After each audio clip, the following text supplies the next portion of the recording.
Also worth mentioning is that sometime I believe last week, Valve made a change to reviews where you only see reviews in your own language, and English reviews are 94% positive, but if you look at reviews in other languages, it's simplified Chinese is mixed, and that's I just wanted to mention that because I thought it was really funny. Okay, read it for us. I want to know what they're saying if they don't like it. Sorry, dude, I'm not that kind of Asian. Wait, you're Asian? I thought you were anime, dude. Dude, same thing. I just want to say, I translated this. Is it fun? That's all this is. Is it fun? 13 hours downvote. Is it fun? I take that to mean they don't think it's fun.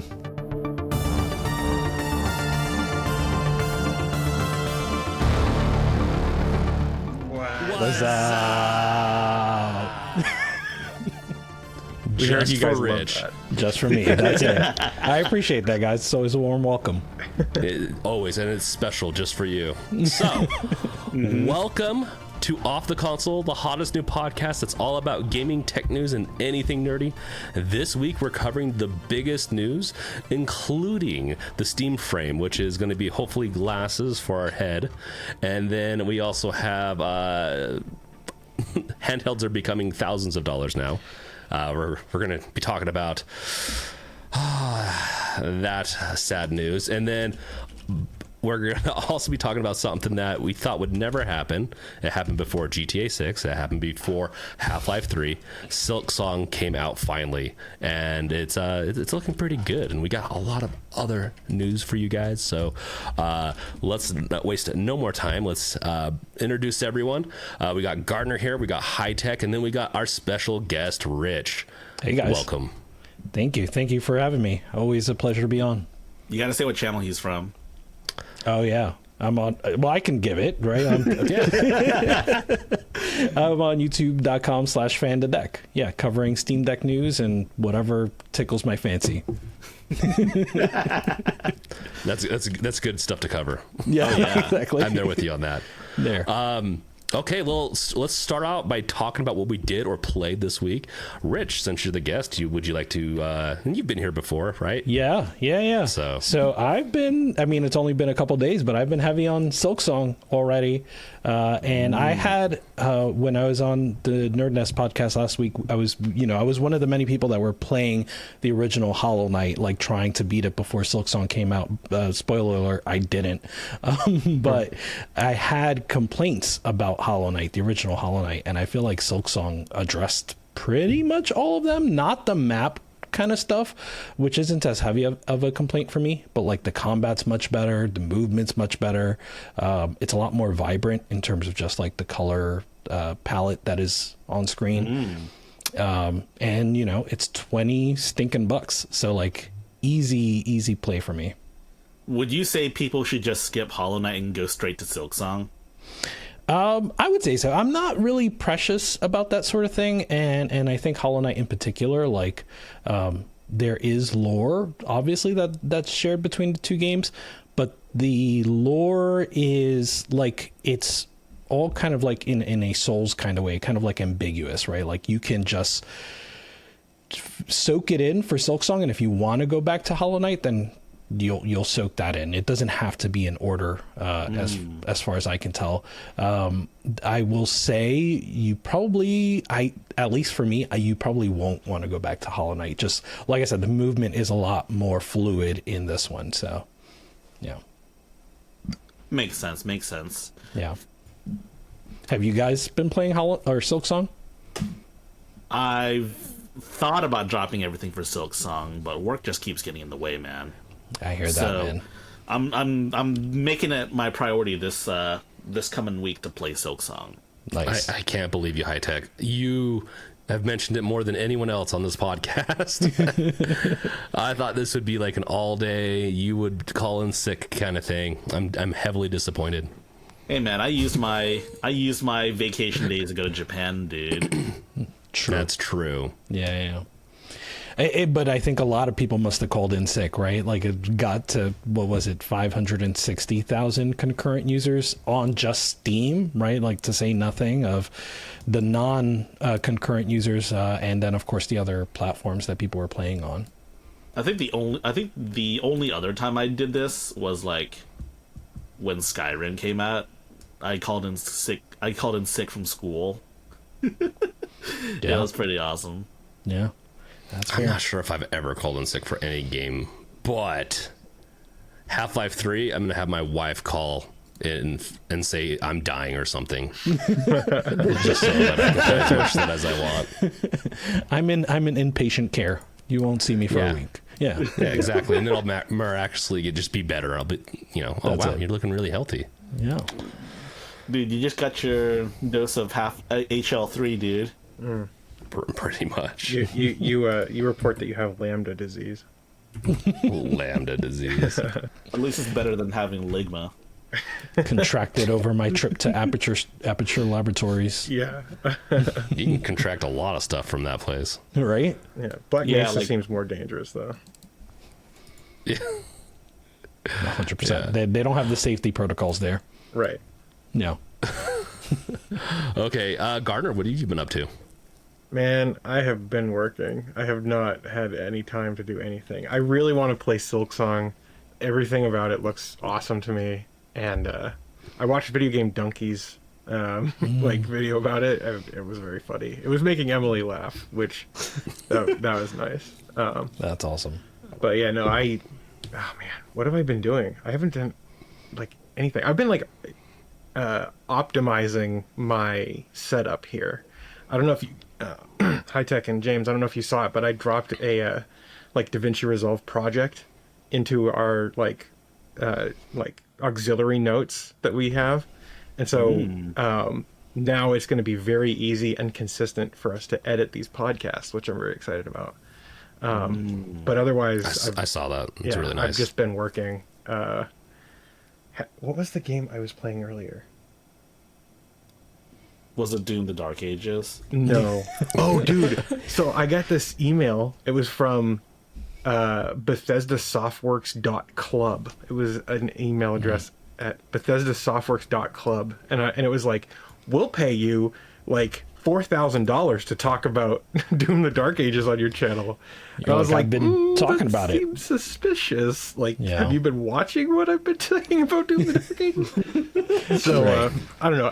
Anyway, it was a malicious email, and they just wanted to collect my YouTube cookies or whatever. So I reported it to Bethesda, and they said, "Don't reply to this email. That's the best we can do." It's like, okay. That's when you reply to them, like, you owe me $4,000. Yeah. Well, I was like, I've been talking about Dark Ages. Talking shit about Dark Ages. Well, hold up. Yeah. I mean, Can't say that. I'm not a huge fan of that game. I've said it many times, but I do have something cool actually. I haven't opened it yet because I've been too busy, but I'm really excited about this, What the hell? Whoa, what is that? dude. It's Is that- it's a light gun and a light gun console. Wait, does it work on... It works on PC. It works on Mister. It works on emulators. It's really, really neat. What? Oh, shit. Yeah. Oh, man. I feel like I've seen a couple. I don't remember if that's the main one, the retro shooter, but like, wasn't there also one that got canceled? Like, there were. I don't remember if it was compatible with LCDs or not, but like, I feel like I've seen a couple like Kickstarters for light guns. Yeah. Okay. I mean, I think I've seen like the Sinden or whatever. I think that one's like an actual product you can still buy. And I think one of them had. I'm looking up Sinden now. I think one of them was like, "Oh, we use AI to make it work out." I was like, I have no idea what that means, but okay, sure. We use AI. That's interesting. Yeah. That's a way for me to nope right out of the product. Right. Right. I'm looking it up now. AI light gun. New AI powered light gun brings Time Crisis to modern TVs. Oh, speaking of which, I invested in a 3D printer. Oh, yeah. I invested in something called the Snapmaker U1. It's supposed to be a $800. Well, MSRP is $1,000, but I got it in a little early, so it's an $800 like tool changer 3D printer. That's fun. So my hope. What are you gonna print? That's a good question. I'm just gonna look at cool models and just print whatever looks cool. I have two like high-end 3D printers. and I haven't used them in like a year. That would certainly be me. I would not like. I would buy it and then it would just stay there. Yeah. Yeah. Yeah. So there is no top that comes with it. I had to spend an extra 150. So I guess it is closer to me spending 1,000, but it's pretty cool. It looks neat. Oh yeah, it's like a multi-material printer. That's cool. That's awesome. So the tool changer, does it have to like?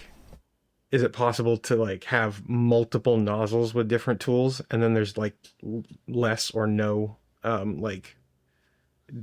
waste? So they're advertising less waste. There is still a purge tower in like the corner of each print. Yeah, purge tower. That's what I was trying to say. But I think that's what the idea is. Yes. Do you still have a Legion Go high tech? You can make the Legion Go clamshell that Bob Wolf was working on. I do have. I do still have a Legion Go, but I wonder if that can be adapted to work on the Legion Go Gen 2, which we'll be talking about later. Yeah, for sure. Well, look at that glitch on Kickstarter: 15 delimiter, 257 delimiter. Wow, that's interesting. That's very interesting. That's awesome. Good stuff, Kickstarter. That's how you know the platform can be trusted. When stuff like this happens. Yeah, but I'm gonna probably be asking you to. Well, Rich, do you have a 3D printer? I do not. Yeah, that like Gardner was saying, his just kind of sits in a corner. I have a feeling that mine would sit in a corner. I talk a big game, but like I just don't have enough time for like that sort of stuff. Which is why I got into the Steam Deck so hard, right? Is because like I was like, oh yeah, I don't have time to like. But 3D printing is mostly just waiting for passive it to print. time. Yeah. Yeah. You just press print and then like it takes like a day to print. In my head, it's like you spend so much time looking up models, maybe like fine tuning the model to fit like your use case, making sure you have the right like gear. But you're probably right. It's probably just like, oh yeah, just let it print and now just wait for it to print. You can spend a lot of time researching it, but my recommendation is just spend the extra money to get ones that are a little bit more efficient. Because like I went the budget route, which is fine, but I'm always have to clear stuff out and have to like right now it's sitting there because the way that it's fed into the machine, it broke off in the pipe, and so I have to. Some would be easier to take apart, and I just haven't taken the time to take it apart because I was printing hooks and stuff for like the garage to hang up my stuff. It was actually really nice, but I love 3D printing for like stuff like this where I don't know if you can see, not really, but I have like a Stream Deck and I printed a stand for it to hold it at an angle, and like just lots of here's another one. I printed like this little stand for my PSP so it can sit here on my desk. It's really nice. I like the color of that. It kind of looks like wood almost. It is wood. Wait, what? It's wood. It's a wood PLA. It's a wood you can composite. 3D, you can Yeah, it's PLA with some wood in it, and it burns like wood, and it will also kill you if you breathe it. Dear Lord. Like wood. And anyway, no, that's like the thing that I like it for is like stands and hooks and like custom stuff like that. And then are there metal composites? Yes, there are. They're ferrous too. You can like have fully magnetic ones. Wow. Oh shit! I saw a PLA iron composite, and like the guy held it and then dropped it on a table, and it went tink tink tink like wood. I mean, like metal, dude. It was freaking. I was like, what the hell? Holy cow! It's cool. That's a composite, it's heavy. Yeah, it's like it's able to do that because it's partially still the plastic with the other materials. Yeah, you have to have the right nozzle for it, though, I think, because it'll tear up certain that like makes cheaper sense. nozzles. Yeah. I think one of the first things I want to print, though, is like a whole set for Settlers of Catan, which is a board. For reference, if you don't know what Settlers of Catan is, viewers, it's a pretty fun board game where you're essentially trying to take control over resources and like lands. And you do that not by like attacking them directly or anything like that, but by controlling the resources and making barters. And if you're in a good advantageous spot, you can extort your enemies for more. while costing you less stuff. Yeah, it's awesome. Yeah, it's like Carcassonne meets Monopoly. I like that. Yeah. I like that too. Yeah, that was pretty good. High Tech, have we gone over what you've done this week? I feel like you've almost. Yeah, sort of. I mean, Silksong, 3D printer, working. Oh yeah, I beat Shinobi Art of Vengeance before Silksong came out. I didn't make it. How long did that take you? So I 100% the game in like 10 hours. Okay. So that's awesome. I haven't done the achievements yet, which is I think the last 3 ones are beat boss rush mode and then beat all stages in arcade mode and then get an S rank in all the stages in arcade mode too. But that'll have to wait. Did you play Ragebound, the Ninja Gaiden game, and how do you compare the two? They're very different games. I know on the surface they're both like 2D action platformers featuring ninjas. Right. That's where it stops. But that's basically where it stops. Because you've played Ragebound a lot, right? Yeah. No, I played the demo. I played the demo for both, like more than people would normally play the demos, but I haven't had time to sink into the actual games yet. So I played about 2 hours of Shinobi and about 30 minutes of the full game of Ragebound. And you're right, they're very different. Yeah. You know how a ninja game is peak when like the game begins and like your ninja village is on fire. 100%. The messenger starts that way too, and that game is pretty sick. Yeah, that was a good game. The messenger. I think I'm one of the weird people that liked it better before it became a Metroidvania. I just liked like the Ninja Gaiden 8-bit game, and then it turned into a 16-bit Metroidvania. I'm like, okay, this is cool, but I liked it better as the action platformer. Yeah, that's fair. That's fair. Yeah. Wait, you know what else started out that way? I think Ninja Gaiden 1 starts out like that way too. Like you're doing like your like village catches on fire and like gets invaded. The Nintendo one, not the Xbox one. I don't. No, I'm not talking about the Xbox one. Yeah, I don't remember how the NES one starts. To be honest, I know it has those cutscenes, but I don't remember how it starts. I don't know if it's your village, but the beginning of Silent Bomber on the PS1 starts with a burning village. I feel like maybe the main character is dealing with like PTSD from burning down a village or something, but there is a burning village at the beginning. Oh, is he a ninja? No, he's not. He's like a cyborg, but he's anime. All right, fair enough. We know how it is. Anyways, so I rushed Art of Vengeance trying to like be able to have time to play Silksong, and I just ended up not having time for Silksong anyways. Funny how that works. Well, hopefully next week we'll hear how good it is from you. I sure hope so too, man. Well, so sorry, are you guys not going to buy it? Are you not interested?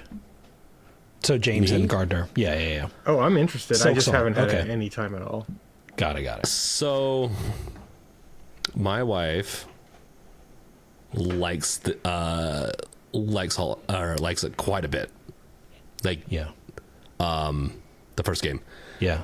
And so she's super excited to get this one. I'm not as big into the side scrolling right now, but I definitely want to get into it. So I'm going to be taking my time as I have other games I'm invested in. But, and speaking of, which is, I caved. I haven't shown anyone on the podcast listening yet that I have a Switch 2. I caved partially because I'm kind of sick of the fight for things phase of life where I think the last generation, even I feel like PS4, PS5 and the Switch and all that, like they were always sold out. Like the Switch 1, I think it took a year to get it last time. I got it for my wife. Because she loves Nintendo games. So like I'm going to be, doing what I'm going to get her something that she's going to love. I saw that my local Target had 2, so I had to grab it because I didn't have to fight for it. I just saw it. I was like, okay, cool, I'll buy it and I'll go pick it up. Yeah. So I did that because I think tariffs and the season coming up is going to both make it more expensive and make it harder to get. So that's totally valid, man. Yeah, and the is it Donkey Kong Bonanza? Is that the game? Yeah. That one looks really fun, and my youngest son loves platformers right now, so I'm gonna get that for him for Christmas. So, and then of course, wife also loves Nintendo games, so it's kind of win-win. I didn't want to give Nintendo money right now because we've talked plenty of shit on the podcast about it, but I caved. Unfortunately, I mean, for what it's worth, they're raking it in regardless, right? Yeah, they're making tons of money right now. Nintendo is, Apple's making a lot of money off me. A lot of companies are making money off me right now. Yeah, I just cave. Yeah, so I've been playing the Mario Kart, the new Mario Kart on it. I really like it, actually. I didn't think I was going to like it. I kind of was over Mario Kart, but the new world transitions, I wish it was a little bit smoother, and like some of the new things that they introduced made it just fresh enough for me that I actually quite like it on the Switch too. So I actually a huge fan of the game. Would you say it's $80 worth it? Well, considering I got the bundle, so it was technically only $50 for me, I definitely say $50 is worth it. Fair enough. Would I have bought it not knowing how I like, because I hadn't played it before. I've watched some people play it, but I didn't, that is, watching someone play something and playing something, I feel like is different sometimes. I don't think I would have spent $70 on this. $80. I thought this one was $69. I think some of the games are $69, but whatever. The Mario Kart World is the one that's $80. Is the one that's $80, okay. Mm-hmm. Yeah. And so, would I have spent $80 on it? No. But, Totally $50 valid. was totally fine for me.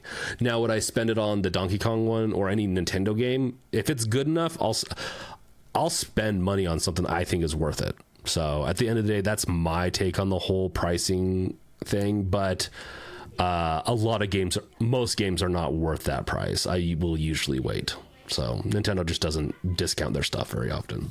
So it's hard for me to not to dive into that topic, but I guess I'm diving in. It's hard for me to like think about a game that would be worth the $80. It's not that it's not that it's not worth it. It's just I'm not excited enough about any game to be like, oh yeah, I'm gonna spend $80 now. I can't think of a game that I've been that excited about, and even like Silksong, I was pretty excited about, and then it's like $20, right? Like that's insane. That it was like, people certainly expected that game to be $30-$40, and then boom, $20. I would have paid $30-$40 for it probably. Yeah, I would have paid $40. I think Indie's going to rake it in this next few generations. I think Indie is going to price their stuff properly. I think these AAA companies or GTA 6, which we'll get into, it might be higher than a AAA, are going to be a little disappointed with some of their... I don't think GTA 6 is going to be disappointed, but a lot of these other ones that are going to price things high are going to be a little disappointed. Because for me, if I'm buying a game at $80, I am not going to be buying another game for a while. Meaning... Correct. Now, if they have two $40 games... Like Nintendo's like, oh yeah, we have two amazing Nintendo games for $40. I will buy both those. Right. But once you start raising the price, I am going to stop buying certain games and balancing out my game budget. Maybe get more indie games, stuff like that. That's how I've noticed my buying trend right now is gone. I don't buy as many expensive games unless I'm really excited for it. $80 game, Half-Life 3. I'm just going to say it right now. I'd pay anything for Half-Life 3. Okay. I mean, I'd pay $80 for Half-Life 3. Paid how much for Half-Life Alyx? $1,000 for that. Yeah, so that's the thing. Like, and if I'm excited let enough, me just say, worth it. It really is worth it. Yeah. The experience is like none other. Yeah. Like if you really do like games and you really want to like have a different experience than any other game you've played, Half-Life Alyx is that game. It was like a Disneyland ride. Like it was like magical, and it really was. It was like you're a kid again riding, Space Mountain for the first time or something like that, and it was, I loved it. When you go, when you meet the Vortigaunt for the first time, oh yeah, dude, that like his like bioluminescent murals on the wall were like mind blowing. Yeah, and that's like the mechanics alone are like really interesting, but then they also did a really good job with the writing. He's kind of quirky. Love it. Like, not deadpan like a lot of characters are written nowadays, or honestly any time in gaming history. But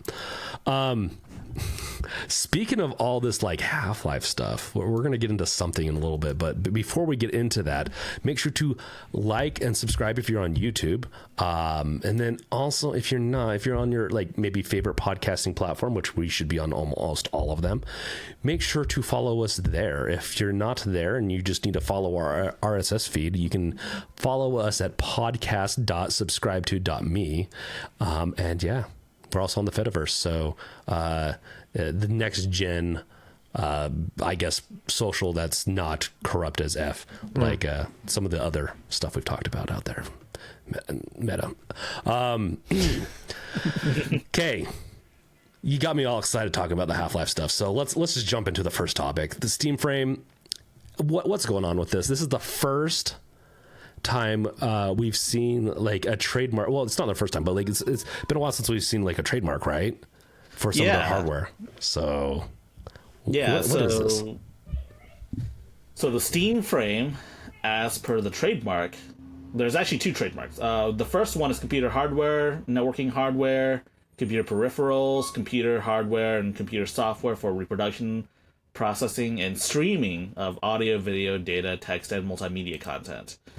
And the other one is for game consoles for recreational game playing, video game consoles, video game accessories, and controllers for video games. Now, I'm gonna admit, I kind of forgot that the Deckard was a thing, so I just kind of assumed it was a console. And Steam... and my theory was that the Steam Frame was gonna be like a framework for being a Steam device, so to speak. And you know, like, it would be like a whole ecosystem of devices. Like, the whole streaming audio, video, data, text made me think that Valve was going to bring back the Steam Link from like years ago. And, you know, of course, you know, the Steam Frame console and controller. But, you know, now that sadly it's Bradley put out that they changed every mention of Deckard to Steam Frame, I mean, it's basically unavoidable at this point. Yeah. Dude, there's a lot about this to unpack. I could be wrong about this, but if I remember correctly, Valve registered Steam Deck as a trademark like a day or two before they actually announced it. One day. Yeah, one day. So, True. So we could be seeing this anytime. On the flip side, though, they registered Neon Prime as a trademark something like 2 years before they even acknowledged Deadlock. And Deadlock is not named Neon Prime. So, you know, it could be any day now, or it could be 2 years from now by the time we see this. Yeah, and I'm team console, but that's just hopium at this point, right? Like, all the evidence does not point to that at this point. And so, like, the evidence is also, in addition to high tech, what you said, which is they're renaming overlays to frames in Steam VR. That's one piece of evidence. Another is that the person, a lot of people that saw the Reddit thread for this patent saw that a day before the Reddit thread, or 2 days before the Reddit thread, there was another Reddit thread where someone asked, is Steam Frame a good name for something? And everybody was like, what are you talking about? Like, what? Like, why would you make this thread? And then so clearly this person must have had some sort of inside information. And if you look back at his thread history, he mentioned something about like VR and split rendering and stuff like that. And I'm still not really sure like how the split rendering like would play out here. Like, I don't really understand what the tech there is to like render with a desktop GPU or whatever. Yeah, I see you guys turning your gears. Do you know? So I have some thoughts. I've read that Deckard is supposed to be a standalone headset that's capable of connecting to a PC as well. And Yes. the name Steam Frame evokes to me like a mainframe, right? Like same. Which, if anyone doesn't know what a mainframe is, it's like you had dumb terminals that would connect. They were basically just like a monitor and keyboard, and then it would connect back to like a server, and the server would provide everything that you're seeing on your dumb terminal, right? Right. And so that, to me, this could be both Deckard and Fremont, right? Right. Like it could be a package deal, right? Because it's talking about streaming, right? You're streaming content over the network, whatever. This could be like a whole ecosystem of like the Steam Frame headset, and a set-top unit or a console, whatever, and controllers, right? Which I would be here for, and that is definitely hopium times 2, Rich. Like, right. But that would be neat if that's what it was. Yeah. In my video about Steam Frame, I called that the Big Bang Theory, right? Like there seems to be a chance, right? And like I also pointed out that like Valve is not immune to, like people think of Valve as like someone that only sporadically releases something new, and they are that, but every once in a while they go through these like bouts of heavy activity. So like Steam Machines, they release Steam OS, Steam Machine, Steam Link, and Steam Controller all at the same time, pretty much. And then there's an Orange Box where they release 3 new games at the same time. Someone pointed out that Steam and Half-Life 2 beta, of course, were at the same time. So they have these like times where they're just like heavy. It's time to release stuff. And so there's a chance. I do think I think it would. Who am I, right? Like I'm probably wrong when I say this, but I think it would be a mistake to release Deckard with no Steam like branded console, nothing. Like you're encouraging people to use their Windows desktop to be the quote unquote tether to the Deckard or to the. I won't call it Steam Frame yet because we still don't know for sure what Steam Frame is. Like you said, it could be the ecosystem, it could be the Deckard, it could be the Fremont. But I think it would be a mistake to release the VR headset without something Steam branded to tether it to. And I use tether loosely because it could be wireless, likely wireless. Yeah. Well, I'll see your Big Bang Theory and I'll raise you a grand unified field theory. How's this? So not only is this copium, but you would have like the headset and the console and a controller, but also Half-Life 3. And it can be played in VR or on a 2D screen. That would be amazing, and we've seen we're super hopium right now. Oh yeah, I'll raise you one more. Oh no, not one more. What do you have? Portal 3 at the same time as Half-Life 3? That would be insane. Yeah, dude, they released Portal 1 and Half-Life 2 Episode 2 at the same time. The Orange Box. This is gonna be the Frame Box. Yeah. It's the Oranger Box. The what box? Oh, Oranger. Yeah, more orange than the last time. we don't have any hints at a Portal 3, but that would be nice. We don't. Well, who knows what they're working on? True. I mean, the only game they hinted at was Half-Life X. Yeah, Half-Life X could be Portal. If I might be mistaken, but there are 3 games that Valve is working on, right? Like there's HLX.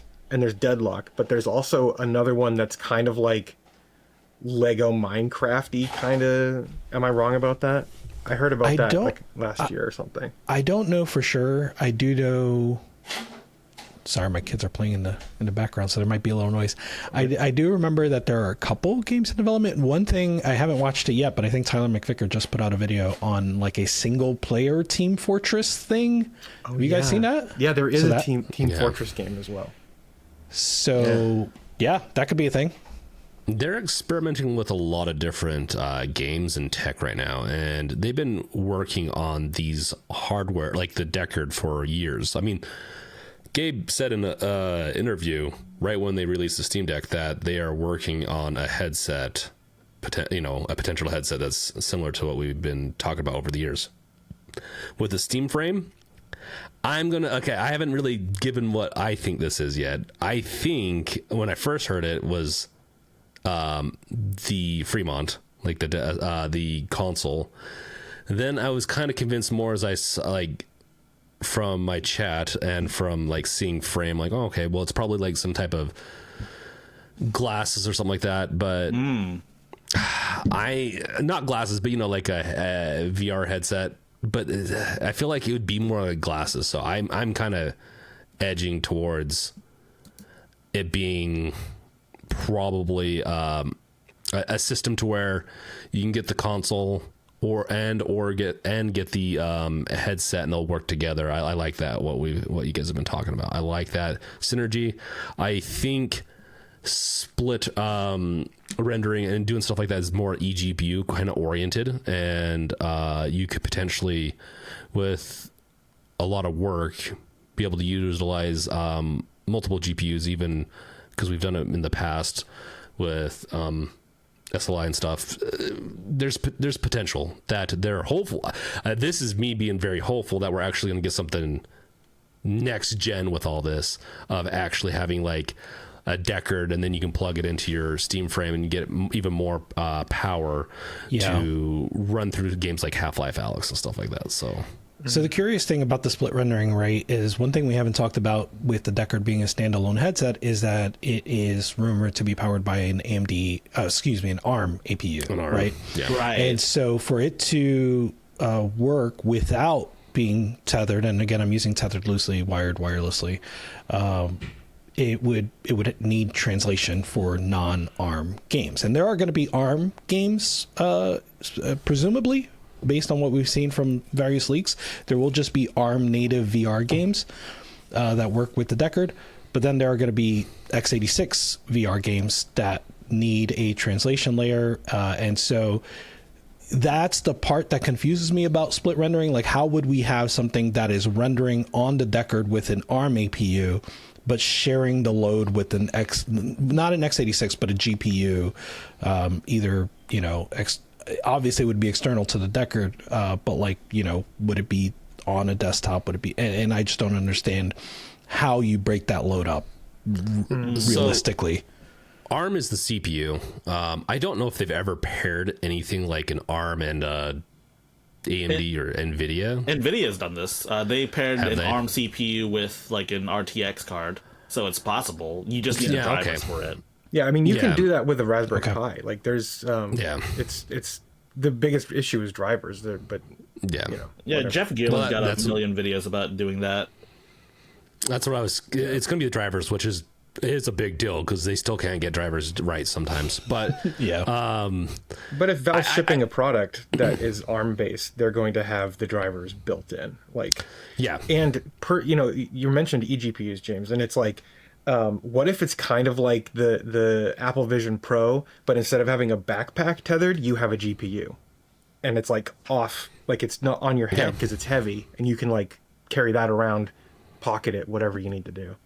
Maybe not pocket it, but I really hope this is the future, is the eGPU concept of, if I want more power, like with the Steam Deck 2, and you have let's say the Steam frame is a console, I can dock my Steam Deck with my console and just utilize the CPU and the hard drive and all that in my Steam Deck, so I don't have to keep on transferring stuff back and forth, and just boost my power.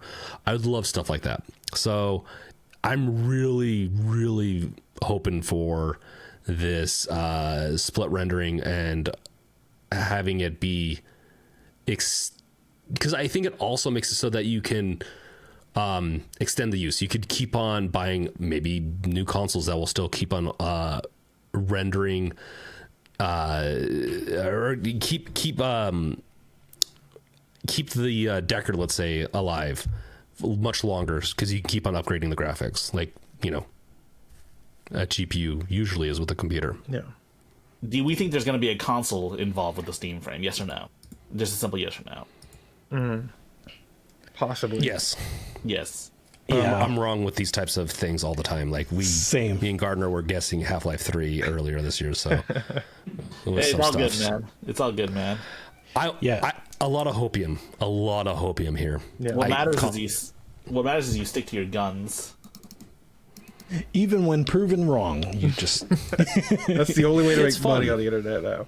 Yeah. It's fun. Like, people need to start getting back into fun and less into like some of these predictions. This is game stuff. Come on, guys. Yeah. This isn't stock market. Yeah, I'm sticking with my unified field theory, where it's going to also include a console, a headset, a controller, and Half-Life 3. I actually agree with you on that one, Gardner. If it doesn't come out this year, I really think it's going to be a bundle. If it comes out this year, it could be potentially just like 1 or 2 devices. If it's a bundle, you think it's going to be $1,100? No. Nah. I mean, if it's a bundle, I could see it. Yes. I can see it being 1,100. Yeah. I think it's going to be the same price as the Legion Go 2. And you knocked it out of the park. I think you're going to get a better deal with the Valve or the Steam frame than with the Legion Go 2, guys. Man. This is the device I was really excited for to replace everything, because I was going to use it with an eGPU and just use it on the I don't know if it's going to happen now. Dude. Yeah, I was pretty excited for this too, and this was like a punch in the gut. The thing about the Legion Go 1 is that in a C, I know it was only pretty much immediately after ROG Ally, so it was pretty much just Steam Deck, ROG Ally, and then Legion Go. But still, we had the Aya Neos, we knew the 1X players that were coming, and so in a sea of new PC handhelds, the Legion Go was unique. And Legion Go 2 is unique amongst other handhelds, but now it's just iterative, right? And so to have just an iteration and have it come in at $1049, it just, I don't blame Lenovo. There's TSMC, the wafer manufacturer, that is raising their prices per unit. There's tariffs that we've talked about. So it's not that I blame Lenovo specifically, but I feel like as a whole, we've sort of lost the plot in this. Yeah.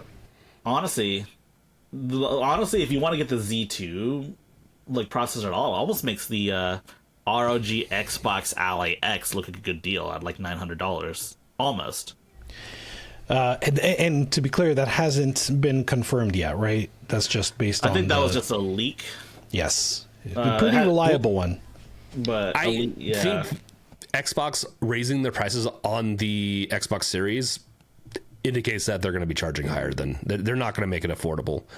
In the sense of what consoles typically are. Consoles usually come out at either as a loss leader or at almost base, and then they make up the money on games. I don't know if Xbox is doing that as much anymore.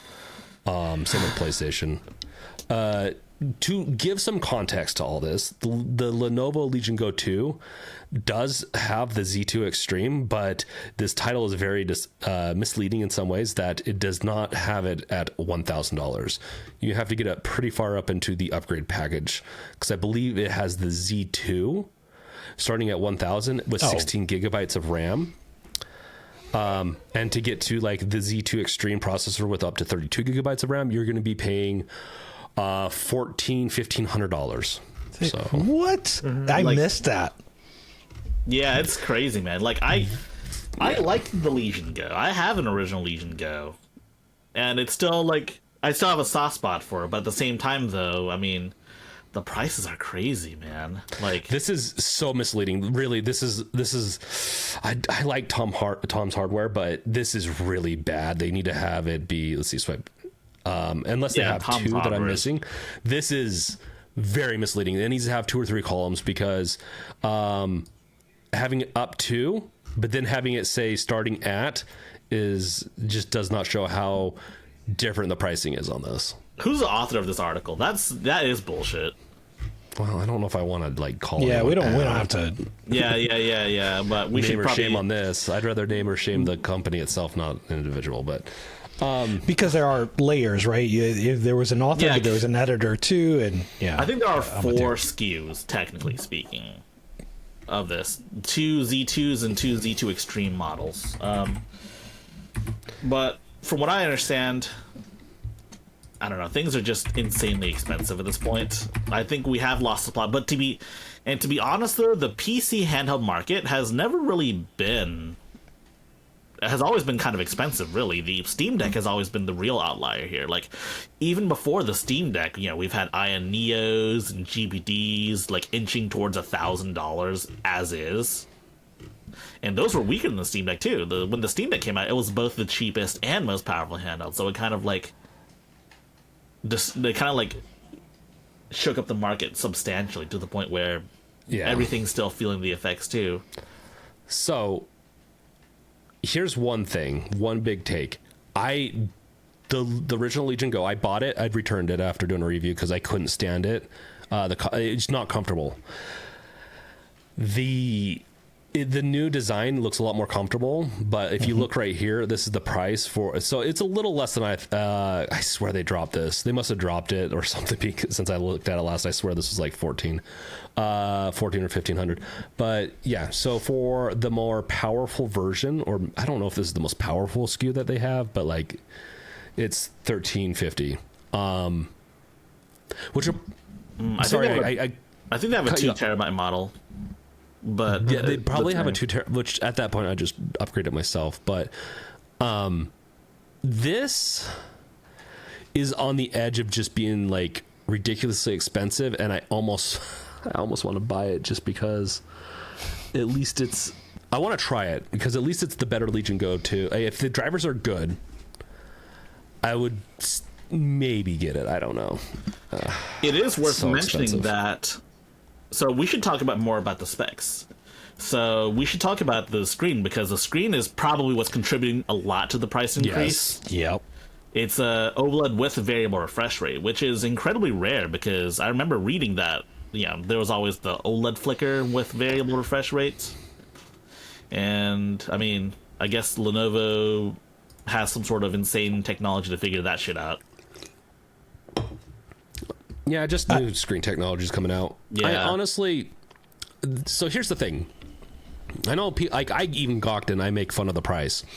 Handhelds like this should be affordable. This is not designed to be an affordable handset. It is designed to be like a flagship or like the I think packing everything that people really want, like would want if they have the money into a handheld. That's what this is, I think. You're absolutely not wrong. That is 100% true. I think where I'm like my hang up is Steam Deck OLED. The base model of Steam Deck OLED is $550, right? And so does this bring more than 2 times of satisfaction than the value, right, than the Steam Deck OLED? And that's the part that is hard for me to justify. I know that potentially this is a loss leader for Valve.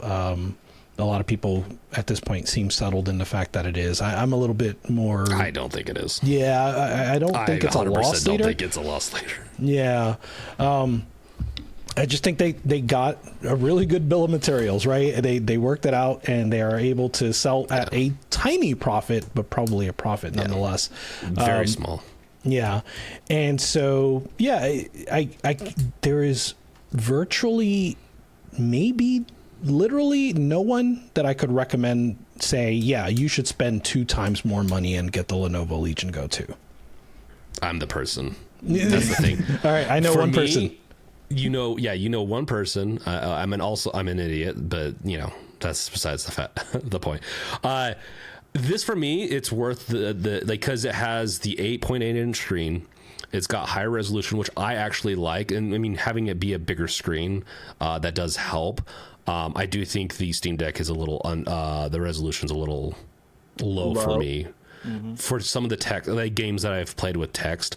The biggest kicker too with this is that like that battery's not going to last long, and I don't care because I play in 1 to 2 hour sprints, and oftentimes near an outlet if I have to. Like I have a charger right here. I have a charger in my room. I'm set up, and so this is nearly perfect for me. That price is you can't expect it to be too much cheaper than that.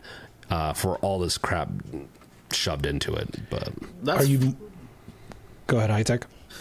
I was gonna say that's fair enough. I mean, the battery life is also substantially improved as well. I think the original only had 50 watt hours, correct? Yeah. And this is inching towards the the ROG Ally X. If you remember, if you guys remember when that released, that had the best battery life of all the devices. I mean, just having a bigger battery to do that, right? Yeah, but this screen is going to destroy that, any gains it had. It's going to be better than the Legion Go because it's similarly spec'd screen. Well, actually, the screen is I think it's a lower resolution on this one than the old Legion Go, right? You might be right, actually. Old Legion goes 1600p. Yeah. Okay. Yeah. So yeah, maybe it will get better. Okay. Yeah. And it's variable refresh rate too. It sounds, James, like you're more excited about this than Ally, Xbox Ally. Is that true? This, by the way, this also looks like it releases later than the Xbox Ally. The end of October is what what I've read. So October 30th, 31st, whatever. I would hook up an eGPU. So here's my whole thing with this. I want to replace my desktop computer with a handheld that I can just plug in wherever I want, so I can stop having my game saves, which is nice with Steam, but then I have like emulators and other stuff. I'm tired of moving between devices. Mm-hmm. And so I'd use this with an eGPU. So this would be like my new computer, and I spend usually around every 3 or 4 years, I spend around $3,000 on a new computer. So this for my hobby or whatever. So this would be within my price range. But honestly, I'd rip out my 3090 and either put it in my closet, or with an eGPU, I'd throw it somewhere. So this setup makes sense for me, but I don't think a lot of people it would make sense.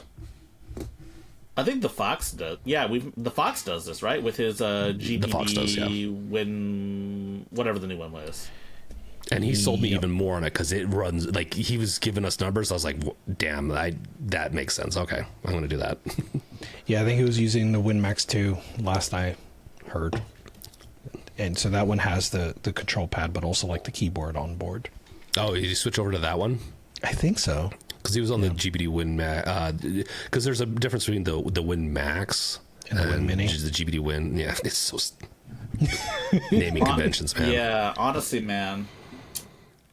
Also worth mentioning is that the Legion Go Gen 2 won't have that new Xbox experience at launch. It'll come later, sometime next year, I believe it was. I don't remember. Yeah. But right now it's going to be exclusive to the Xbox ROG Xbox Ally X. Damn. You got it. That was it. ROG Xbox Ally and ROG Xbox Ally X. No, you didn't say the whole thing. It is Asus. The Asus. There you go. You gotta start Microsoft Asus ROG Xbox Ally X. Yes. Okay, it rolls off the tongue. What's stopping someone from just cloning that image and then just putting on their Legion Go Gen 2 or like whatever and just having the Xbox experience early? Probably Windows activation. Okay. Drivers, maybe. Also, there is no, some people might have expected that this would release with a SteamOS version or option. And I'm sure it'll be available pretty quickly, but we don't see that. We don't see it marketed, at least here. I think it would work fine with the Steam OS, but with some caveats, obviously.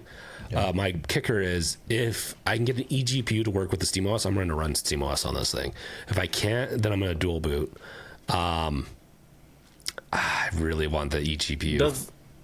Hold on. Does the Legion Go S, the one that's just a whole handheld, does that have USB 4? Yes, it does. I just haven't looked into seeing if people have tried it because I've done videos on the GPU stuff and it does not do well. People don't really care. I don't think people understand too, like what you can get from an eGPU. Gardner has an eGPU dock. Do I? Do you? I thought you did. No. Yeah, I thought you did too. Well.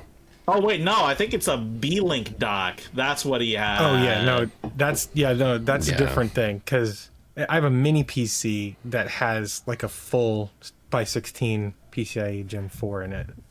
Yeah. which is its own beast. But That's I don't have insane. an EGB dock, unfortunately. Right. Damn.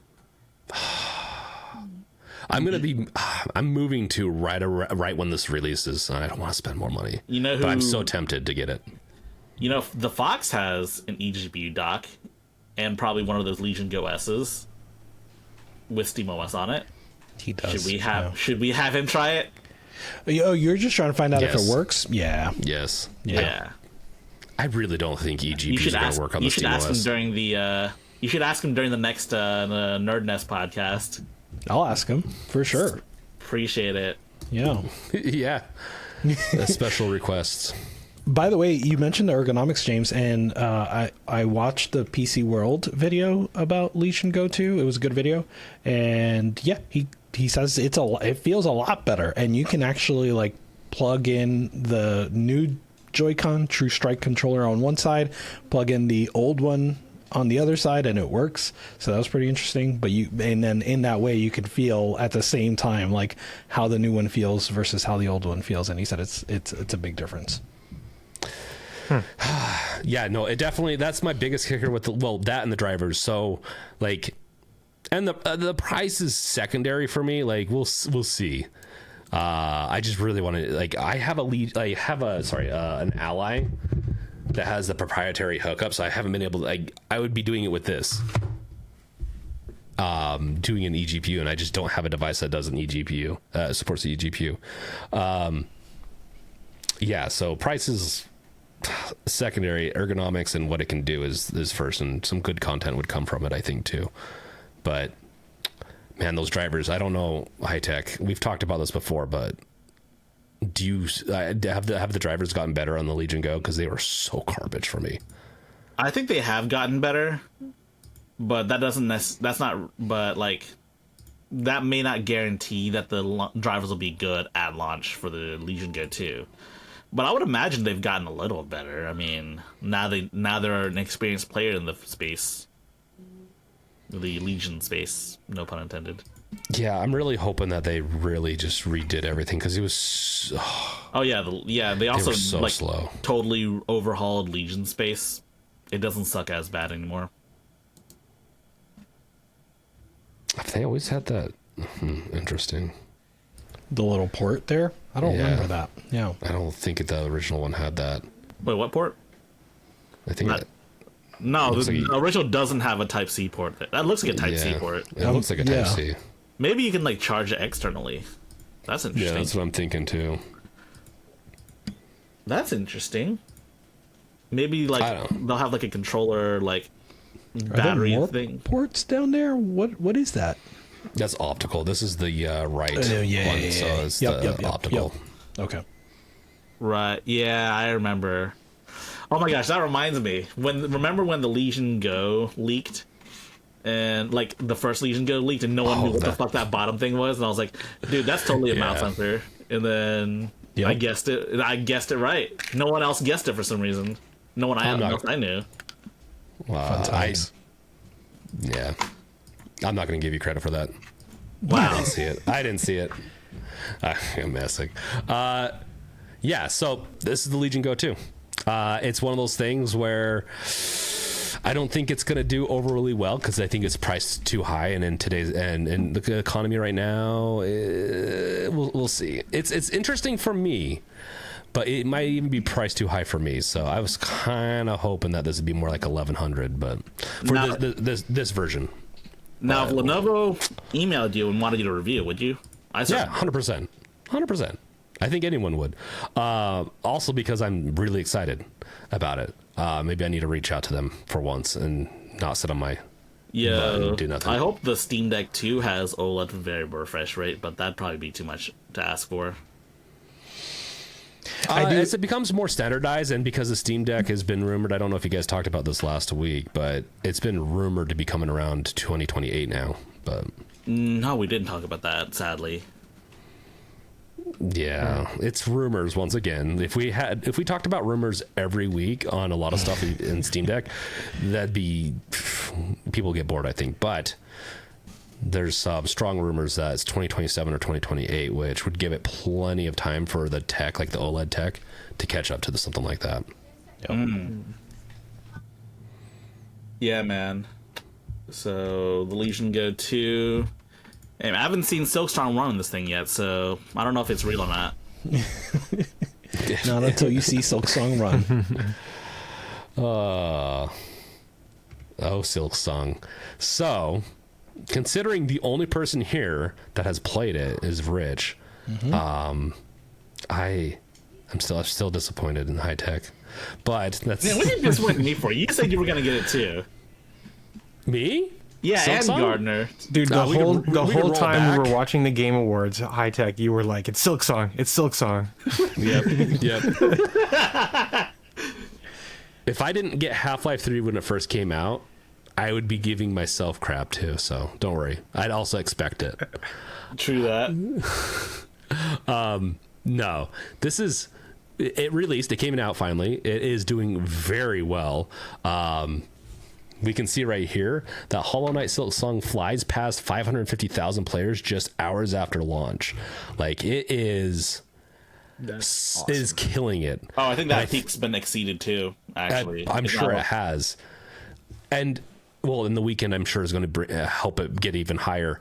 And it's at 20. I think partially because it's $20. I really think it's affordable and people can afford this right now. Yeah. Also, I think that's a huge sorry. factor. Yeah, Yeah. no, I was just gonna say I think that's a huge factor, right?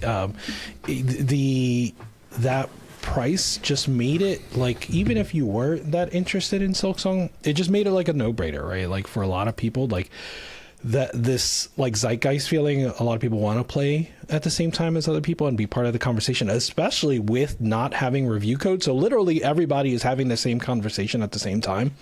And so the $20 price barrier, that just made it really easy for a lot of folks. I've even seen some indie devs kind of like, oh, that, not that it sucks, but like, oh, now that makes it harder for me to price my game. I was planning on making a game that was a Metroidvania that was $20, but it's clearly not as good or as much value as Silksong. And that's a difficult situation to be in. So, yeah. It really is. Also worth mentioning is that we didn't talk about this last week, but sometime I believe last week, Valve made a change to reviews where you only see reviews in your own language. And English reviews are 94% positive, but if you look at language reviews in other languages, they're all generally positive, except for Chinese. Look at the language breakdown. Click. Hold on, press X on that, James. Yeah, see, it's simplified Chinese is mixed, and that's I just wanted to mention that because I thought it was really funny. Because the translation apparently isn't very good, supposedly. Okay, read it for us. I want to know what they're saying if they don't like it.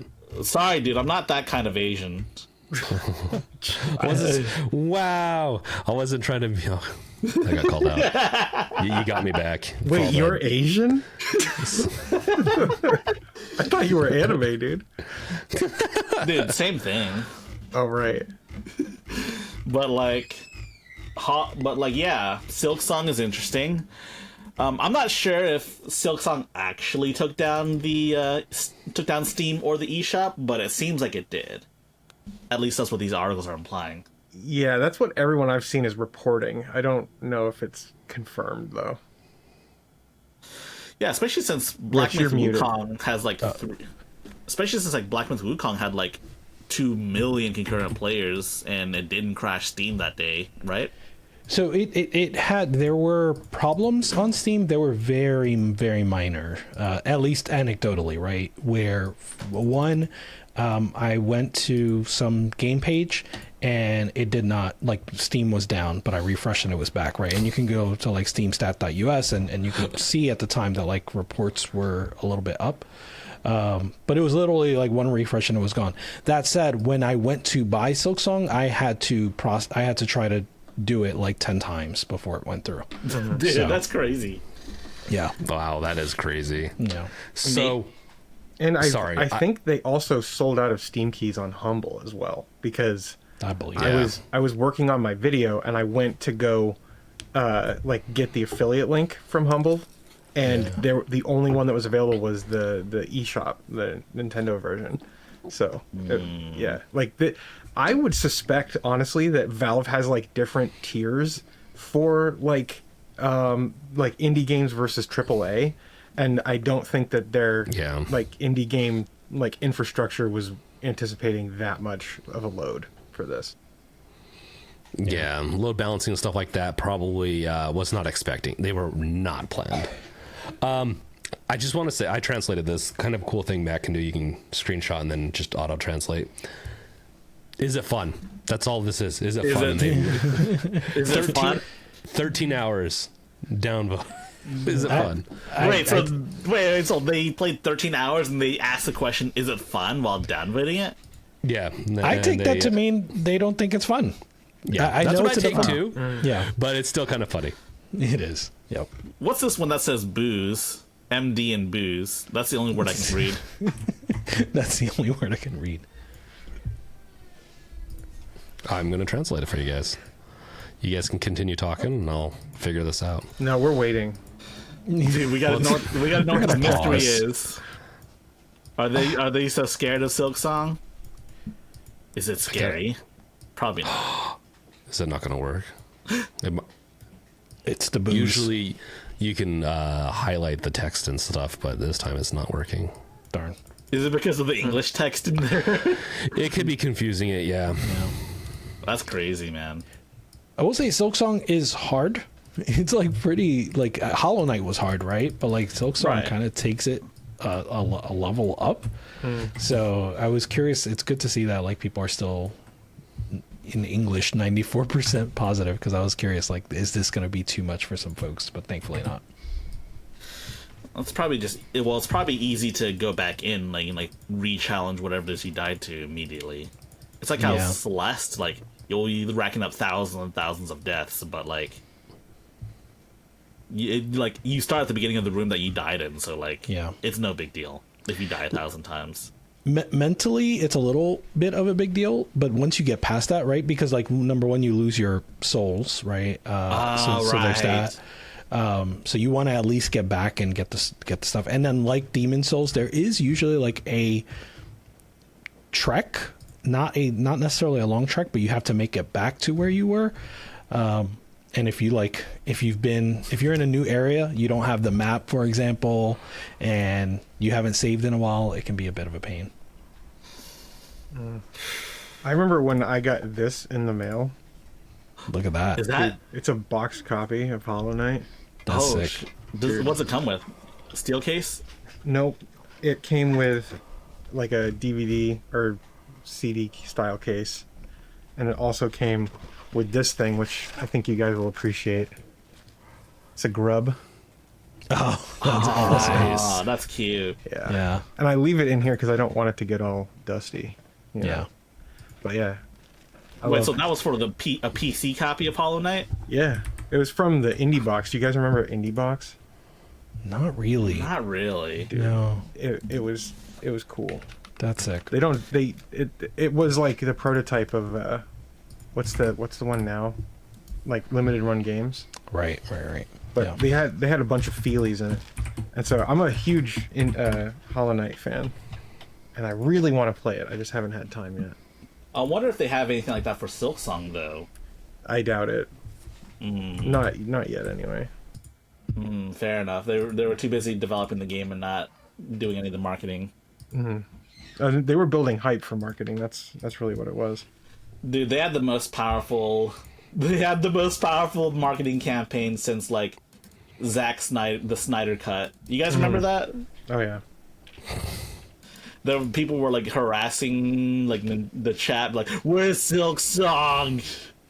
Yeah, that was insane. Just no matter what, Nintendo Direct, State of Play, Xbox, whatever, just like Silksong. And I did see, I forget which YouTuber it was, but I did see like a cartoon or a short or something that like, well, what is the game we're going to talk about now that like Silksong's out? Half-Life 3. That's true. It's going to be Half-Life 3. They're gonna go back to Half-Life 3. It's gonna be even longer wait than Silksong. Yeah. I don't know. We'll see. Steam Frame. But like, yeah, man. I mean, Silksong's out. It's here, and it's a game people are actually hyped up for. Imagine how catastrophic it would have been if Silksong sucked. Yeah. Like, obviously it doesn't suck, but just imagine. That would have been wild. That would have been like Duke Nukem. Duke Nukem forever. Yeah, people were very upset about that one. So, I do not do well with that type of pressure. I would not be the developers. Honestly, how long they took and everything, it probably would be me. Because if I hit too much of a success, then I might even be done. Trying to release something like that would give me too much anxiety. Wasn't it like Phil Fish or whatever who like noped out of the games industry after? Yeah, he canceled Fez too. Yeah. But people were really Yeah. toxic, Yeah. to be honest. But Phil Fish is also kind of mean too. Yeah. He was, but I do think. I mean, I find that for some reason that whole Phil Fish saga's fascinating. I think, yeah, like if he had just not been in the public and just made his games, like it would have been better for everybody. But I think everybody was both Phil Fish and the people against him were very toxic. That was kind of sad too, because I actually really liked Fez. Me too. Yeah. Yeah. Okay, guys. You know who I don't like? Oh. Google. Well done. Google, man, the Google versus USA. Google is a monopoly, but will continue to stay as one. This is crazy. High tech. Do you have some stuff for us on this one? Yeah, so it's Judge Amit Mehta a couple of months ago determined that I think maybe even a few years ago, determined that Google was a monopoly. Like, it even says in the article, 1 year ago, he ruled that Google held an illegal monopoly in internet search. But instead of doing anything, they kind of just got a slap on the wrist. So basically, they can keep Google and Android, and they can keep paying Mozilla to be the default search engine, and Apple as well. So, like, they can keep their monopoly, basically. Yeah, and Google is ABC, right, and is especially a monopoly because of how many different markets they really tackle and that they influence. So it brings some synergy, but Google has obviously shown like a lot of did you guys talk about Android being pretty much closed source now? Oh shit, I forgot about that one too. Last week? No, like that is honestly, that was one I was kind of shocked that you guys didn't cover. I forgot, to be honest. Yeah. I was gonna put it this week too, but I also forgot. Because you can't sideload. Yeah, dude, that's gonna kill Android. I don't know what's gonna like. There's also a lot Kill of it. There's two options.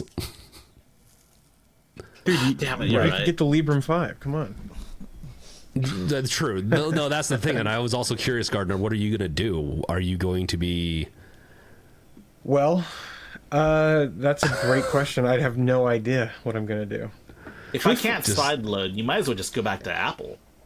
Apparently, Yeah. Apple lets you sideload in Europe. Well, you still have to be a registered developer to sideload on Apple. Like that's the whole thing. Is like you can sideload on Google, but you have to like get a signature from Google, right? Like that's the problem. It's like they are now like fully in control of the entire ecosystem, or they will be when in a year or so, whenever this next version of Android launches. And so the issue is, we need like Linux powered handhelds that don't suck, that you can use like with a cellular modem. The options out there are pretty limited. I can see there being a growing interest given that people were kind of content with Android as it was, but now, I mean, honestly, like the problem that we face is that how many people actually sideload anything? Like us nerds do, but like, the reason that Google's putting this in is because the people who, like the normal people out there who do sideload are usually doing it and getting viruses. At least that's their excuse for why they're doing it.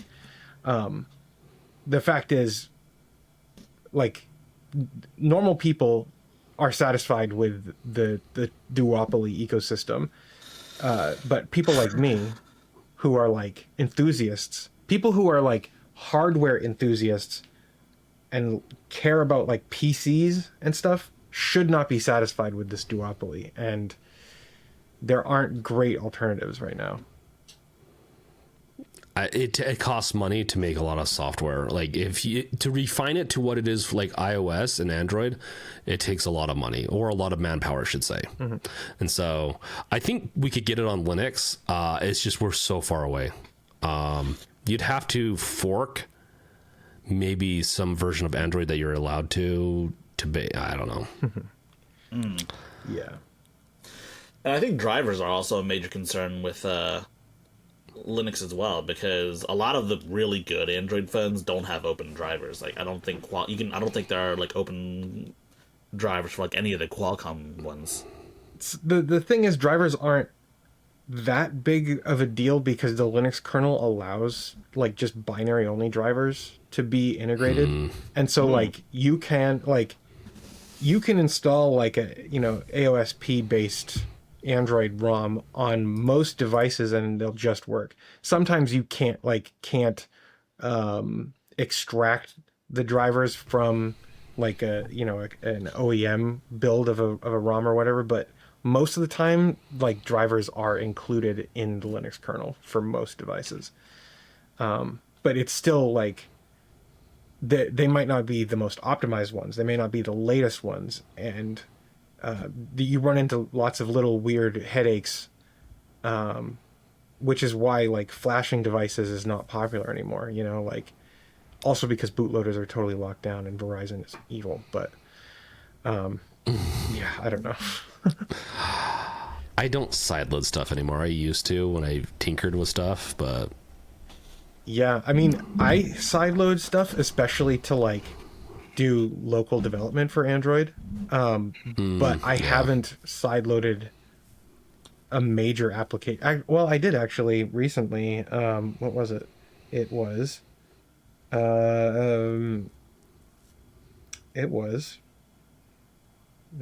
this thing called Clarati, which has a bunch of applications, like, and Revolt is one of them, which is like an open source alternative to Discord.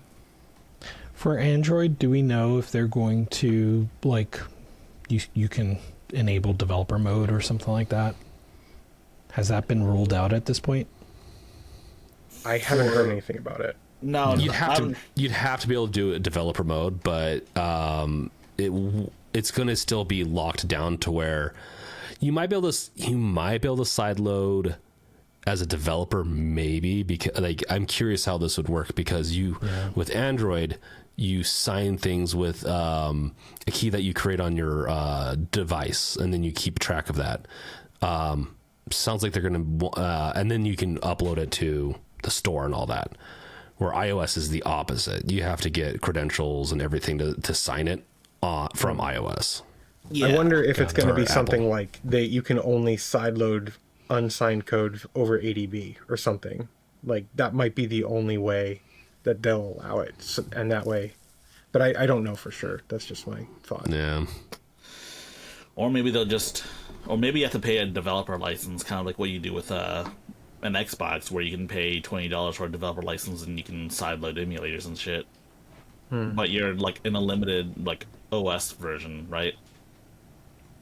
Yeah. I definitely don't see how they're going to prevent slide loading completely if you're going the developer route, because I've developed tons of mobile apps, and that would suck to not be able to test that stuff out before all that. What I'm thinking, well, I think the real reason why they're doing this, though, I mean, we say it's for security, but I think the real reason is because they want to go after like the alternative YouTube clients that shall not be named. Yes, you see where I'm going with this, right? Yeah. The alternative YouTube clients that let you watch videos ad free on YouTube. And which download videos without actually being a YouTube Premium subscriber. Yes, and also play videos in the background without being a YouTube Premium subscriber. And I mean, to be honest, they've been trying to over monetize the hell out of YouTube. They've added so much bullshit that they can like take a cut from. Like, for example, tagging products on YouTube directly. They most certainly get a cut from that. Yeah. And also They ads get a cut from everything. If you see, and they complain sometimes that they're not making enough, and this is every company. If you go see what their revenue is, it's fucking crazy high. It is. They have no room to complain. Honestly, looking at it, I think creators are getting screwed over more than anything. Yes. I think so too. I mean, this time last year, my channel was making like $1,400 a month, and now it's making less than $600 a month. And yeah, it's wild. it is. They're kind of killing the reason to be on it. Like right now, they make it easy. It's a place where everyone goes, but they are opening up to competition. I really think it needs to come. But the big question is who, though? Who will rise up to the challenge? Dailymotion? Okay. Vimeo? No, it's going to be something like Kick that has like unlimited gambling money. Oh no, not Kick. Oh, Well, and it's more God. streaming. It's a competitor for. Oh my gosh, we could get into that, but But here's the thing. Like, oh, sorry, go ahead. Oh, sorry. The thing is, all of this, like everything we're talking about, is exactly why Google needs to be broken up. Like, they are a monopoly, and they control so many verticals on the internet, and even off the internet. I mean, how many Android devices do you have in your house? I've got probably 20. Like, I'm not even kidding. And that's like not even like spare phones or old phones that I've retired. I'm like talking about, I have a tablet here. I have another tablet over there. I have like an NVIDIA Shield. Tons of stuff, right? Yeah, but Judge Amit Mehta says that it'll be too hard to break up the Google because it'll be catastrophic or some bullshit like that. Too big to fail, right? Too big to if it fails, then like the internet will go down or some bullshit like that. I don't know. It's got to be some type of money or something. Speaking of which, I remember I don't know if it was like a year or two ago, but I remember Amazon tried to go after people's sponsorships for like sponsored streams and shit. They wanted a cut of that shit, and people did not take it. Did not like that. Sounds familiar. But it sounds like Google's probably going to do that next. They're going to try to go after people's in-video sponsorships, and they're going to, honestly, that will be probably a catalyst for people to try to do more and more away from it. Honestly, I think one thing that creators could do is start promoting their start like utilizing, let's say, even Patreon. Like, hey, you have a free tier, they can go subscribe and watch you there, and start promoting that more. The problem with stuff like Patreon is they don't have feeds to where you can naturally find stuff. And that's where YouTube kind of wins right now, is it has has a discoverability, which is important, but it's become dark patterns, right? And so well, the problem is platforms. Like, that's the problem. Like, MySpace sucks, so let's go over to Facebook. Oh, Facebook sucks. Well, too late. Facebook controls everything, right? It's like, if you really want to have like the intellectual freedom to go around and like enjoy like a diversity of opinion and whatever else that the internet was supposed to bring, you have to use things that are open source. The Fediverse. Here's the problem. Partially is that a lot of the Fediverse stuff is UX wise isn't quite up to par. I agree. Is my opinion. And so we need you got to have like a big drive from a lot of developers or a lot of people to invest more into it, and that's a hard part right now. Right. Well, also like the Fediverse is competing with the dark patterns that you were talking about, right? True. It's like you're not wrong. Yeah. It's like people expect to have everything easy and instantly, and that shouldn't be how you find your entertainment. That shouldn't be how you engage with people. It shouldn't be easy, right? Like the reason that we used to break up monopolies isn't because it was easy. It's because it's a necessity.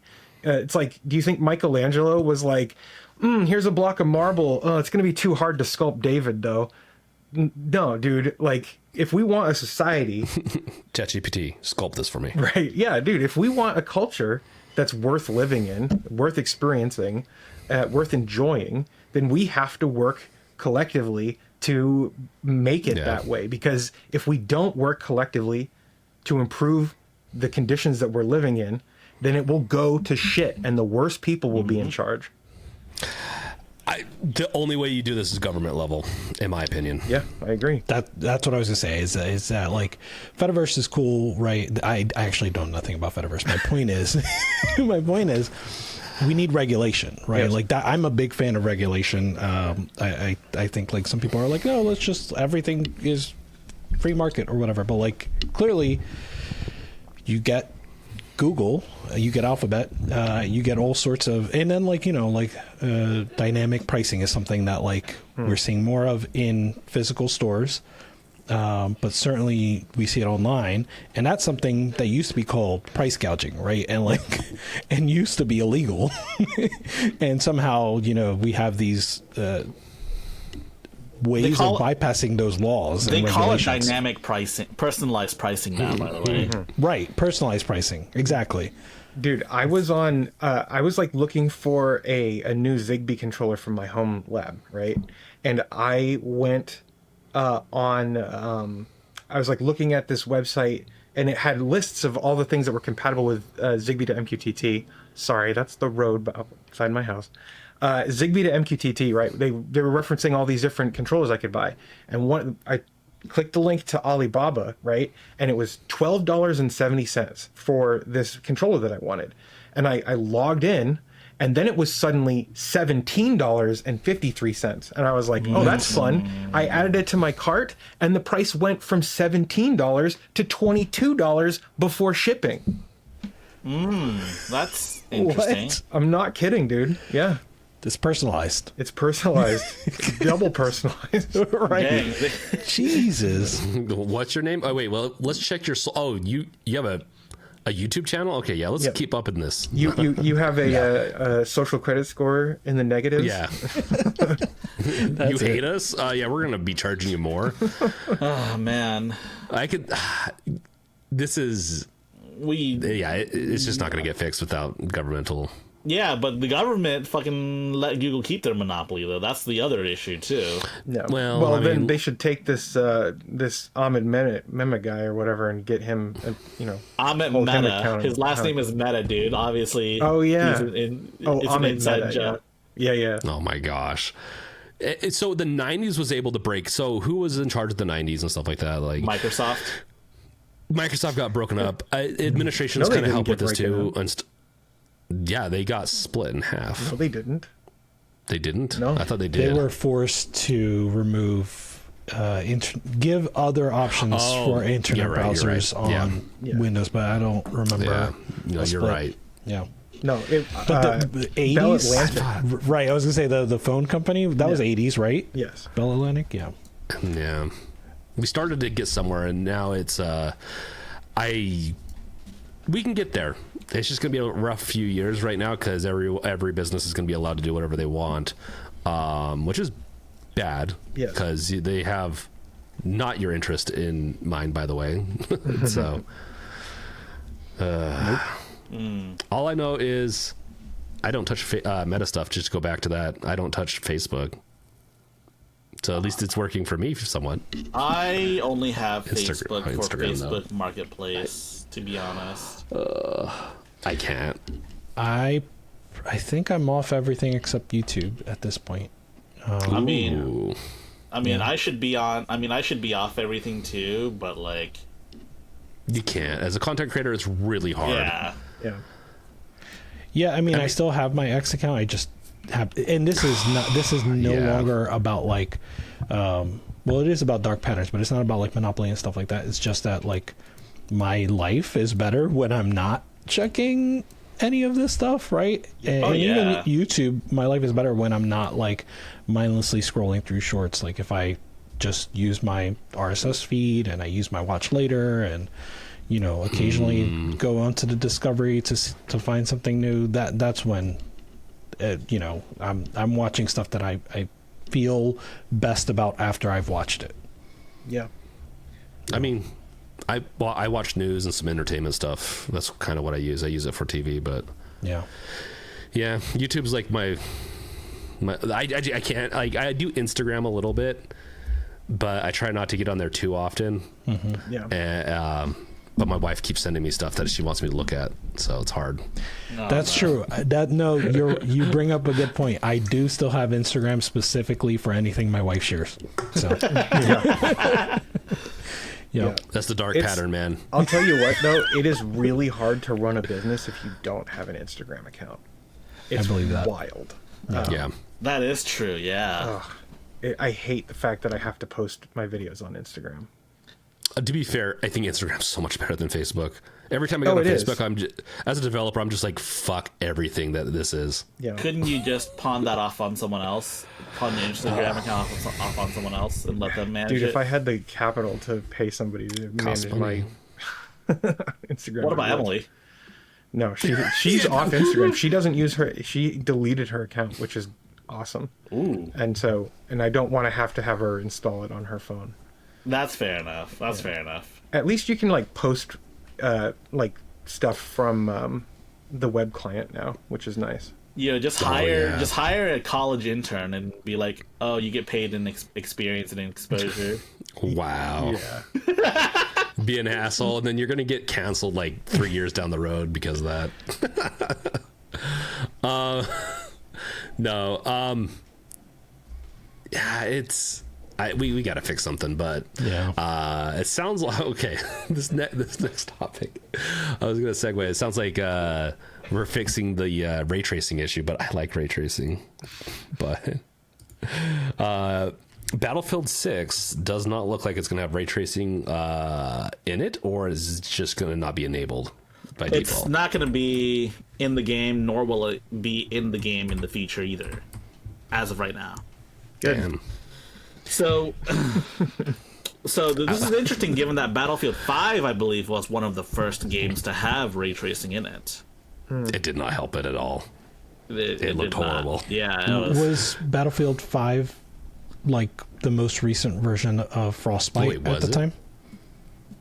I think it was, yes. No, Battlefield 2046, whatever it was. Like that was the last one that I'm thinking of. Yeah, Battlefield 5 was back when the 2000 series came out. Yeah. And it was the first game to really have ray tracing, but honestly, back then I think it looked good.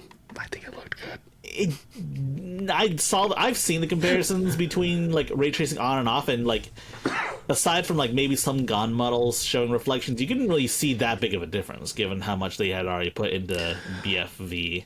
And also ray tracing was new, so yeah.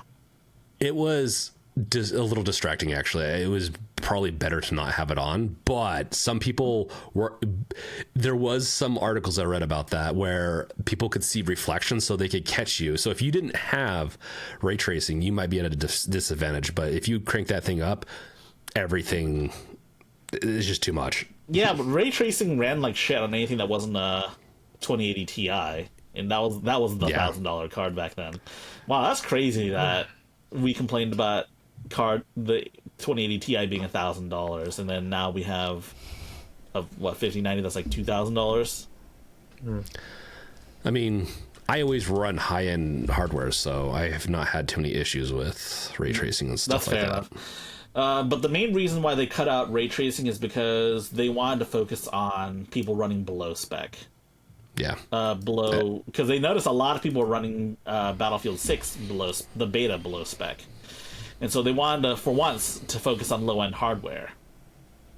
I think that's really smart in baking the tracing, the shadows and lighting and stuff like that is good. But I'm curious why they removed it altogether and not just have it be an option. I'm kind of curious. I think for like a competitive game like this, yeah, maybe having it be like as close as possible for everyone to have a similar experience, so it doesn't also give people with better graphics cards on, a distinct advantage. Yeah. And they're always going to have a distinct advantage, though, because of not even the ray tracing, but like the game runs better, less latency, all that good stuff. Yeah, but I mean, textures, fidelity can help with it. So for me at least, maybe I know I say it's not shit, but like I don't, telling if a person, just distinguishing what a person looks like and what a wall looks like could help. I don't know how I did that with Battlefield 1946. Everything looks like a potato in that game, but it's so good. Yeah, I do think. I'm always a fan of trying to make your game available to low end users. Sometimes that comes at the cost of being able to raise the ceiling as much as game developers may want to, or some high end players may want to. But I've just always been more of a low end player, so that's where that's where my kind of priority lies, right? Like I'd rather have that available as an option, and you can see from the graphic settings, right? Like the what they have for Battlefield 5. That 1080p, 30 FPS, low settings, and that's running on like high-tech set on a 2060, right? How does it run on a Steam Deck? Does Battlefield 6 run on a Steam Deck? I haven't tried it. I don't think. Doubt it. I think there's anti-cheat, so I don't think it runs at all. That's what I'm kind of curious about. If you throw it onto a Windows Steam Deck, because if they're removing ray tracing, that could really help with it running on the Steam Deck better. I'm more on board with this too. Like, not everything needs to be like ray tracing for me personally is better on single player games. Multiplayer, let's balance that out so it runs on everything, so it gives people more. Yeah, like there's a reason why people still play League of Legends to this day, and it's not just because it's popular. It's also popular because it runs on like potatoes. Well, it looks good still because the art style. Art style used to be like really important back in the day. Like Blizzard had that down, and that's why a lot of games still look really good. Even though, like, I think Warcraft 3 still looks great because of its art style. Yeah, like I understand some hardware makers want like a marquee like graphical showcase to better sell the hardware, but at the same time though, I'm starting to wonder if we're hitting the limits of that. Not to mention, Nvidia doesn't need the gaming market anymore. They have the AI market that they're basically carrying the entire AI industry on their backs. So the AI market's going to collapse, and I think Nvidia is like pushing all of these like high-end games to use ray tracing because it props up their business and allows them to inflate their prices. But that's just my hot take.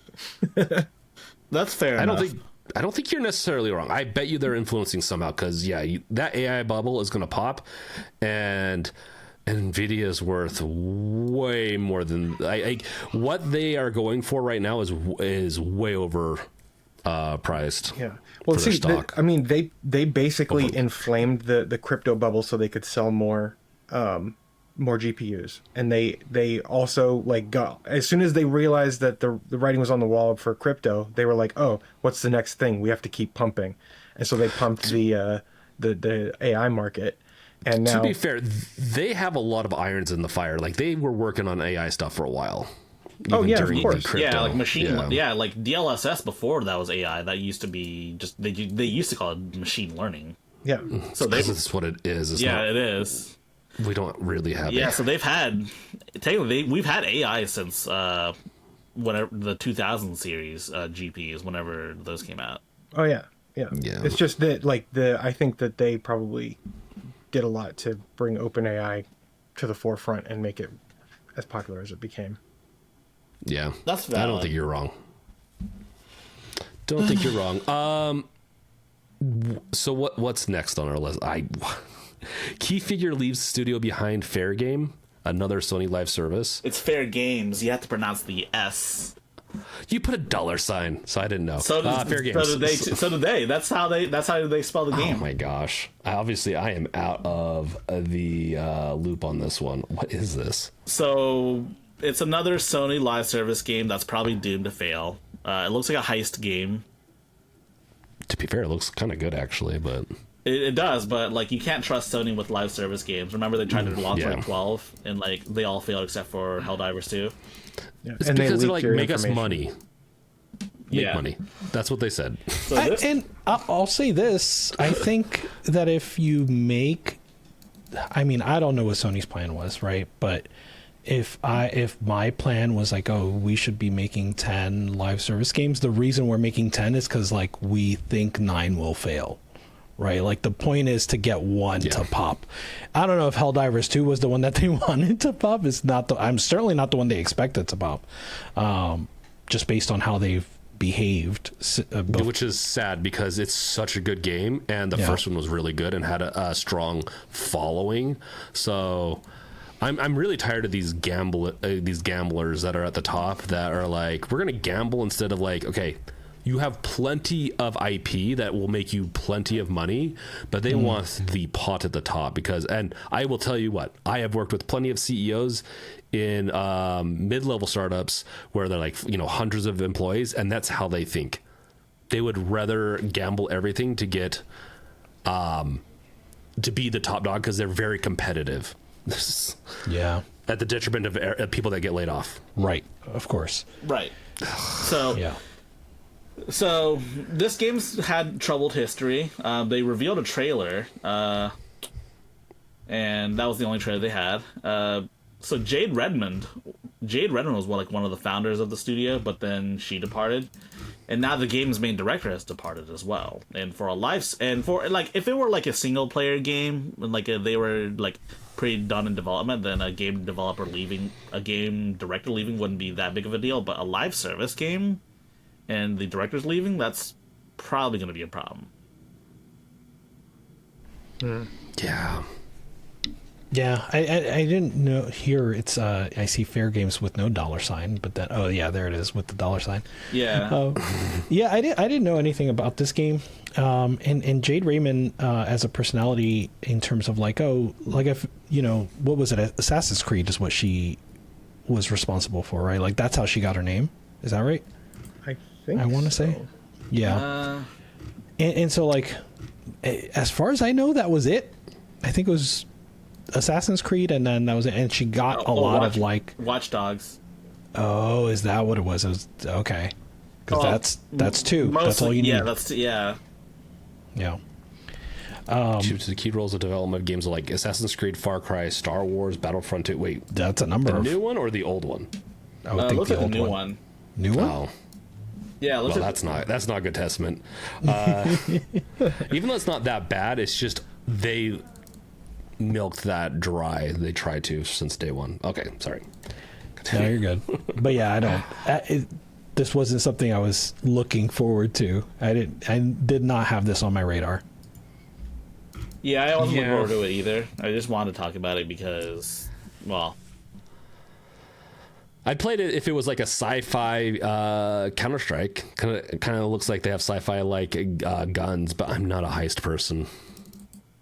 I don't care about heists per se, unless it's like maybe a Counter-Strike where kind of esque thing.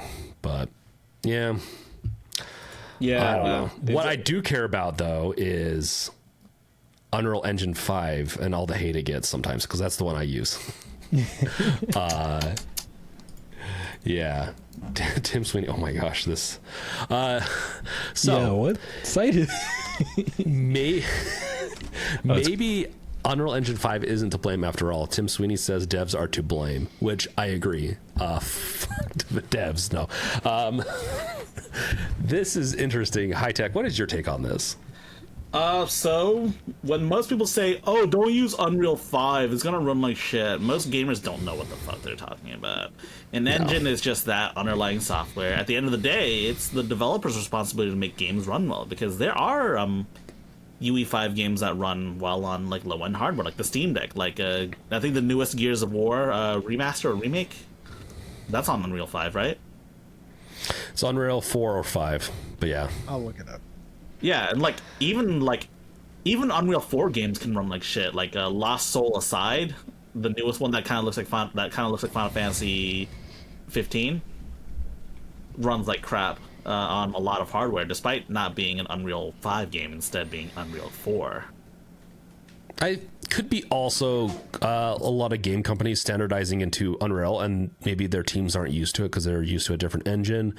Could be partially that. It could be maybe just how game companies they fuck over like so many developers, and their talent pool is lower. There's so much stuff that goes into all this. Like Unity, you can make a bad game or a good game with any of the, like Unity and any of these game engines. It's just honestly, if you want to be a software developer, you probably want to steer far away from the games industry for job security. Like I'm not saying I'm not saying that those industries are immune to layoffs and whatnot, but I think it'd be a lot safer if I were like a software developer at like a banking company instead of like EA or whatever. It's a lot safer. That's why I went the route I went, because I do games on the side. I'm building a game, but I just couldn't enter the field full time. I just looked it up. Unreal Engine Gears of War is using UE3, but it's massively upgraded. The remake is UE3? Yes. Is it even a remake at that point? I don't. They went really weird. I with think that, it's a remaster. That's not a true. Technically, it's a remaster then. Okay, because that's the engine they use. That's why I was thinking 4, maybe even the original. That's the engine they used for the original one. Yeah. So. Yeah. That's why it runs so well. I think even then, UE3 had a bit of a floor to it where, like, you needed a certain level of machine for you not to get, like, the streaming. You remember the texture streaming where, like, your character would load in before the textures would load in, and that was a little bit weird. Mm-hmm. So, like, there was, like, a floor of, like, what sort of machine you needed to run a baseline, what you would expect from UE3 at the time. Could you optimize it further? Sure. But what you would expect out of UE3 at the time. And I think it's pretty similar for UE5, right? Like there are features like ray tracing that we were just talking about that benefit from having UE5. But then that means that maybe low-end machines, you're going to need to work harder than in the past you might have had to work with, say, I like to reference like Criterion, right? Like Criterion was one of those engines. Was it Criterion? With like Burnout engine? No. Criterion was Burnout? Yeah, I think you're right. I think they use Renderware. Oh, yes, really? Criterion, I think, was the company that made Renderware. I think you're right. It's Renderware. And that was just one of those engines that, like, at least seemingly worked really well on like low end hardware, not PCs at the time, but like, it made PS2 games look good. And then you could also run it on Xbox, and it looked good on an Xbox. It would run on GameCube, and it looked good on GameCube. It looked good for each of those systems. And so like scaled really well. And I don't know why that was the case. And I think it seems like you need to put in more work to make UE5 scale down, not to scale up, but to scale it down. This is a big part of it too, though. Lumen, I think there's too many shiny tools that they want to include in the games. Lumen, Nanite, and some other stuff that, if overused, can heavily disrupt your performance, or if underused too, if you don't optimize it. Lumens and a lot of the stuff actually has optimization for different levels of hardware, and so I honestly think it's a skill issue. Yeah, well, I mean, if you're like, no, I'm not going to say that. Never mind. I do think that like you're going to have it if you give an engineer Unreal Engine 4, you're going to get something that's going to perform better.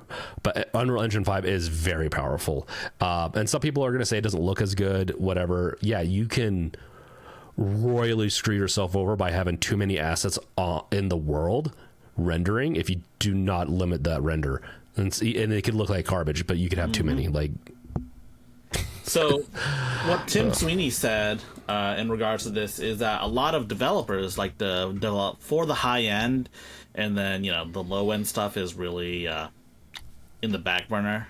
Like they save that stuff for last, when really the entire development process needs to change as a whole, like the development suite. And this was a Unreal. This was a fest keynote in South Korea. Like, look, there's a quote right there. Many studios build for top-tier hardware first, and then leave optimization low-spec testing for the end. Ideally, optimization should begin early, before full content build-out. We are doing two things: strengthening engine support with more automated optimization across devices, and expanding developer education so optimize early becomes standard practice. If needed, our engineers can step in. So essentially what he's saying is they are offering more education to developers to change the way they might be developing. Because I think traditional game development wisdom was usually build your game out first, then optimize later, right? Depending on which one. But I think there's, like, from what I've seen, there's good reason for that. I understand, I think, what Tim's saying.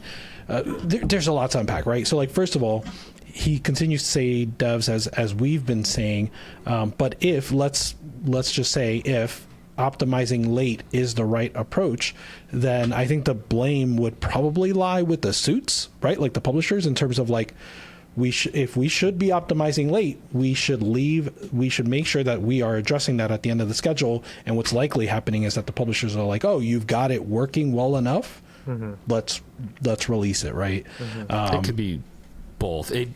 When you're in like web development, the best take is to optimize for the hardest screen size, let's say. So you usually want to do mobile first. And so it works on mobile, then you expand it out and see how it works on desktop and everything like that. This is kind of similar. You can run it at a higher end, that's fine, but you need to be doing check-ins more frequently on low-end hardware and profile it and see what assets or what needs to be optimized. Because if you catch that at the end, you're going to be doing tons of rework of optimization. It's a ton of work. Yeah. But as I always understood it, the reason why optimizing came at the end was like it had a lot more to do with memory, right? Like, how are you mapping the memory? Where are you using that? So, like, when are you going to allocate the memory, and then when are you going to free that memory? Because you want to keep as large of an allocation as possible, and then just like not actually free it, right?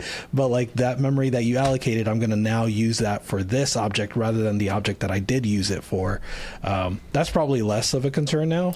That definitely was a thing back in the 90s, 80s, 70s even, where memory was very limited. And so you needed to release textures and stuff like that potentially. Honestly, probably not in the 70s, but nowadays there's a lot of tools for rendering distance and doing a lot of that stuff, and it needs to come into play for devices and stuff. So I don't know. I think the tooling's there. I actually like what Sweeny said. I think this is a good approach. I think he's at least recognizing it, that, hey, we're building out some tools. I think they should have done it sooner, personally, to make it so that the developers are more aware, and also education. We didn't have some of those tools in some of the other engines, and so I still think it's a little bit of a, what did they used to do before this? But having tooling to help you with this is going to be a very big help, hopefully. So we'll see. It's also a matter of scale, right? Like, there's a lot of games out there that are like, we have to push our game to the max, and it has to include everything, and it has to, in order for marketing and whatever. And so they're like putting the cart before the horse in a lot of instances, where it's like games like Silksong have proven that you don't have to be the most graphically demanding thing to be the most popular game of the week or the month or the quarter. So, there's also like that aspect of it too, because I think the games industry has kind of painted itself into a corner when it comes to like the setting expectations for gamers, and you have to have like the biggest hype train, and you have to build the most anticipation, you have to have the best graphics. And when it comes right down to it, gaming is supposed to be fun, and the rest of that stuff should come after you find the fun and play the game at whatever scale it should be at. I think they're fixing. I don't know. I don't know if they're fixing it. The problem is at the top, though. Yeah. I would love for developers to go back to make smaller scale games, because honestly, those end up being the more memorable ones. But at the same time, though, who's going to tell the suits that people don't want super hyper realistic graphics with like open worlds, a billion collectibles, a billion quests that you can do? I think we're slowly getting back to that. Of course, yeah, EA and Take-Two and whoever are gonna be how they're gonna be. So that's whatever they want to do. But if you know, the ones that are blowing up, like the Clear Obscures, obviously Silksong that we were just talking about, like those are smaller scale, and I think we're gonna see more of those being the games that, like, not just that we see at the Game of the Year awards and things like that, but that are actually like the ones that people buy and the ones that people play. Also, I do want to point out, I agree with you, James, that like I think this is the right approach, right? Like Tim, it sounds like dev blaming, and that's not necessarily how I took it. It was more so that they need to do a good job of educating the developers on pros and cons of certain things, but also offering their own services to help the developers, because at the end of the day, this is their engine, and they should be disseminating that knowledge as best as possible.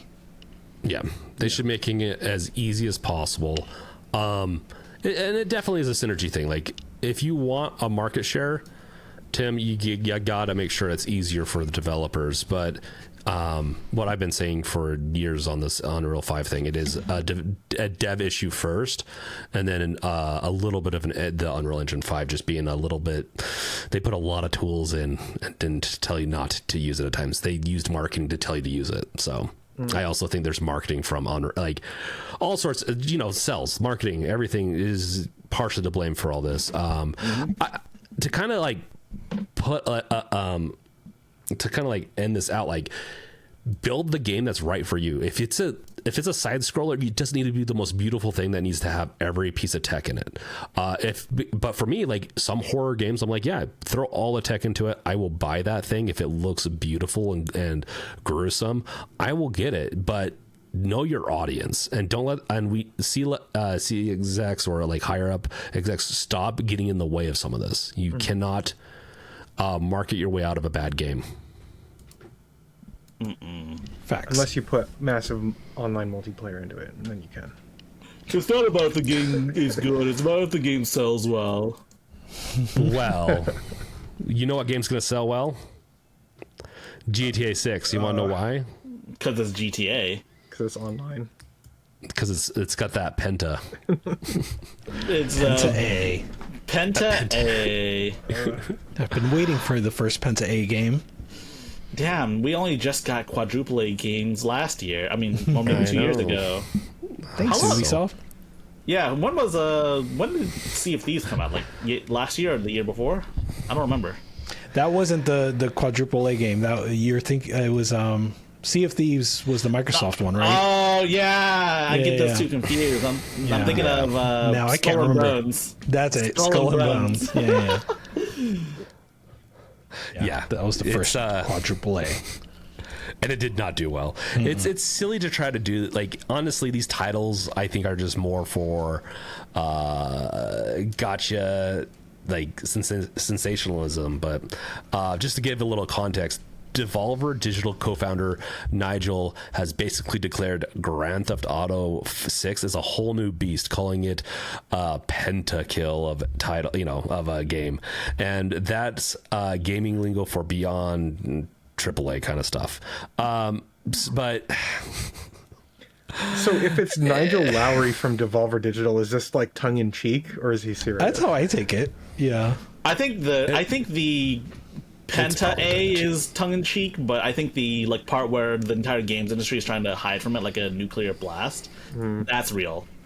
And this is Devolver is the company that's been advertising that they're going to release a game on GTA 6 release date, aren't they? That's awesome. Yeah, I believe that's them. There's a I don't want to say indie publisher, but you know what I mean, like larger indie publisher like Devolver is, that's been saying they're going to release a game on the same day as GTA 6, and then when the GTA 6 release date got delayed, they're like, don't worry, it might not be the same game, but we're still gonna release a game on the same day as GTA 6. Dude. So they're committed to the bit. Dude, they are. That is kind of crazy that they're doing that. It's free publicity for them too. Yeah. I mean, I actually admire Devolver for their like Weird Al levels of like commitment to just mocking and ridiculing. Yeah. Here's my thing though. What if GTA 6 sucks? Oh, it will. What's gonna happen to the industry? Dude, I hope GTA fails spectacularly and takes the AAA industry with it. You sound that soundbite reminds me of Thor. It's like, I hope you get everything you asked for and nothing you wanted. Like, no, you can't compare Gardner to I know, I didn't. Thor. Gardner is nothing like Thor. Just that little soundbite was what reminded me. So I apologize. You're nothing like Thor. Oh, I thought you meant like Thor from like the Marvel movies or like the Norse Pirate mythology. Software dude. Yeah. Oh yeah, that guy. Dude. Yeah. But like, it's not gonna fail. It probably won't fail. It'll fail up if anything. If it's bad, people are still gonna buy it. Well, it has the online trailer play. So alone looks really good. It's got me even thinking about getting it day one if I don't have to follow the story very hard for a while. Like, I just want to get in that world and fuck around. So it's GTA, man. I bet you can just like stop doing a story after like the tutorial and just do whatever. It's definitely going to sell well. What my feeling is, and this is one of those things where I'm probably wrong, just like the Steam frame. What my feeling is that GTA 6 will be the first game in the GTA series since 3 that will cause like the series to lose some luster, right? Mm-hmm. Like people are going to play it, and it's like, oh, it's just I like thought GTA it'd be 5. better. Yeah. Like I thought this would be better. That's my. Some of those things in the trailer look so interesting. Yeah. From a developer standpoint, I more or less was going over. Sorry. Here's my question though. A couple of months ago, there were rumors that GTA 6 would be the first $100 video game. Do you guys still think it might be the $100 video game that the industry has been begging for? When I say the industry, I mean like the top suits, not gamers. Yeah. On the one hand, there seems to be the AAA publishers seem to be backing off of that, right? Ever since the Microsoft thing, and then EA was like, they kept asking EA during shareholder meetings or whatever, wherever they were asking EA, and EA's like, no, we're not doing that anytime soon. Don't ask us anymore, or whatever it was. And so like they seem to be backing off of that. Yeah, but none of those are GTA 6. Yeah, no, GTA 6. Exactly. So I think it's possible. I think no doubt it'll be an $80 game at this point. Yeah. Rockstar loves milking their community. Look at GTA Online. It's just, it makes so much money. So on one side, I could see them charging $100 because it doesn't seem like they want that money. On the other side, maybe they'll make it priced a little lower and then pick it up in like GTA Online stuff. Or they could sell it for $100 and then scalp you up the ass for shark cards. But here's the thing: if they sell it for $100, they won't sell as many copies. It's just guaranteed they will not sell as many copies. If copies in hand is where they're going to get you after the fact with a lot of these things, then selling it for $40-$50 is probably the sweet spot.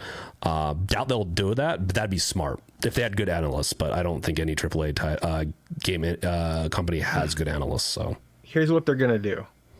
They're going to release it at $80, okay? And then they're going to re-release it the next year for $90, and the next year for $100.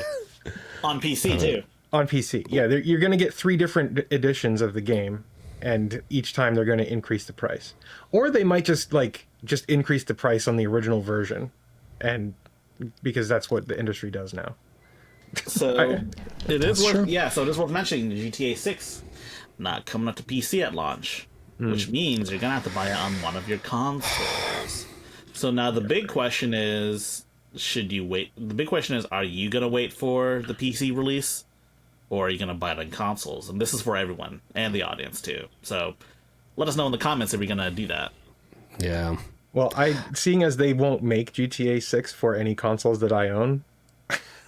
Oh, well. Yeah. Going back to the GameCube? Yeah, dude, if they put it on the GameCube, I'd play the hell out of it. How much would you pay for it? GTA 6 for on the GameCube version? If it came on a little disc, I'd probably pay like $50, maybe. That's a maximum play. What if it came on 2 or 3? You know? Oh yeah. If it came on 2 or 3, I'd definitely give them an extra 5. Now, here's my question though. Now, of course, we all think that Rockstar is probably going to charge more, at minimum $70, right? Yeah. But what if Rockstar charges like $50 for it? What do you think would happen to the industry? Because I remember there were some discussions that remember how like Silksong's $20 and some indie devs were questioning whether or not they should sell their game at $20. Mm-hmm. Like, what if that happens, but with GTA 6 at a much bigger AAA scale? It'd be true capitalism in the sense of like they could sell so many more copies and compete. It'd be smart. I think it'd be smart because they'd sell more copies. But. Yeah, and then every other developer would be, oh shoot, our $70 game isn't as good as this $50 GTA 6. Guess we gotta lower our prices again. You gotta know your market too. Yeah, you gotta know your market. Yeah, I've said this elsewhere. Bring back undercutting competitors. That would be amazing. All right, Rockstar, I'll let you undercut all the $70 video games. Yeah. The only problem with undercutting, is that it's why we've gotten, I think, to now monopolies. It creates monopolies. Fair. Yeah, it's a fair criticism. That is fair. Yeah, but at the same time, though, video games. I am with James. True. I think if they sold it at $50, I think that'd be smarter than selling it at $80+. And it goes from I don't think I'm going to buy it at $70. Excuse me. I don't think I'm going to buy it. Certainly not on console, but when it comes to PC, I'll consider it at $70. But if it was $50, it would be an insta buy for me. And I think I know that this is one of the most anticipated games, but I imagine that there are people like me that are like, not going to buy it at 70, but 60 or 50, no question, I'll buy it. The only way they're getting any money from me is if they port it to GameCube. It's reasonable. Okay. Don't give them ideas. They already release everything over and over. So for me, I want to find a way to borrow this from someone to play it. That's how I want to do it, because I want to really deconstruct it a little bit from like the graphical side of things and maybe developer side of things, because I'm interested in that in this game, and see what billions of dollars gets you in a game. But I just don't know if I could pay $70-$80 for something I'm not going to play that much after that. Yeah, that's totally valid. Yep. But high tech, you're going to get someone to buy it for you and then pay them back, right? So you don't have to pay them directly. Dude, I don't know about GTA 6. You gonna get it? I mean, when it first comes out? I don't know if I'm gonna get GTA 6 at launch either, to be honest. No. I don't have a console that's up to date because I'm waiting for my PS5 to be hackable. You just have all your devices in boxes. You're like, one day it'll be valuable. But like, one day. Yeah, man. But I think there is some solace in knowing that GTA 6 will finally be out, and then now people will just ask for Bloodborne on PC. I'm waiting for it. Yeah, same too. Imagine if we get Bloodborne on PC before GTA 6 on PC. That'd be so funny if that happened. Well, I know which one I'm buying. Bloodborne. I still have it for PS4 and I haven't beat it yet, but I'd probably still buy Bloodborne again. Yeah, because it is actually a pretty good game. I just didn't finish it for reasons I don't remember. I'm not gonna lie, Bloodborne is scary as hell, man. I have not finished Soulsborne yet outside of Sekiro, if you count that one. So I feel, I don't know what it is. I love them, but I just haven't beaten one. I don't necessarily like him that much per se, but that is like Bloodborne is a good one. We got it. Like we got to wrap this up. It's our time to end. It's been a great episode. Honestly, it's been great having you on, Rich. And the topics have been amazing. We've gone so deep into some of these topics that we've had to skip a couple. So I apologize. I'm not going to say what they are.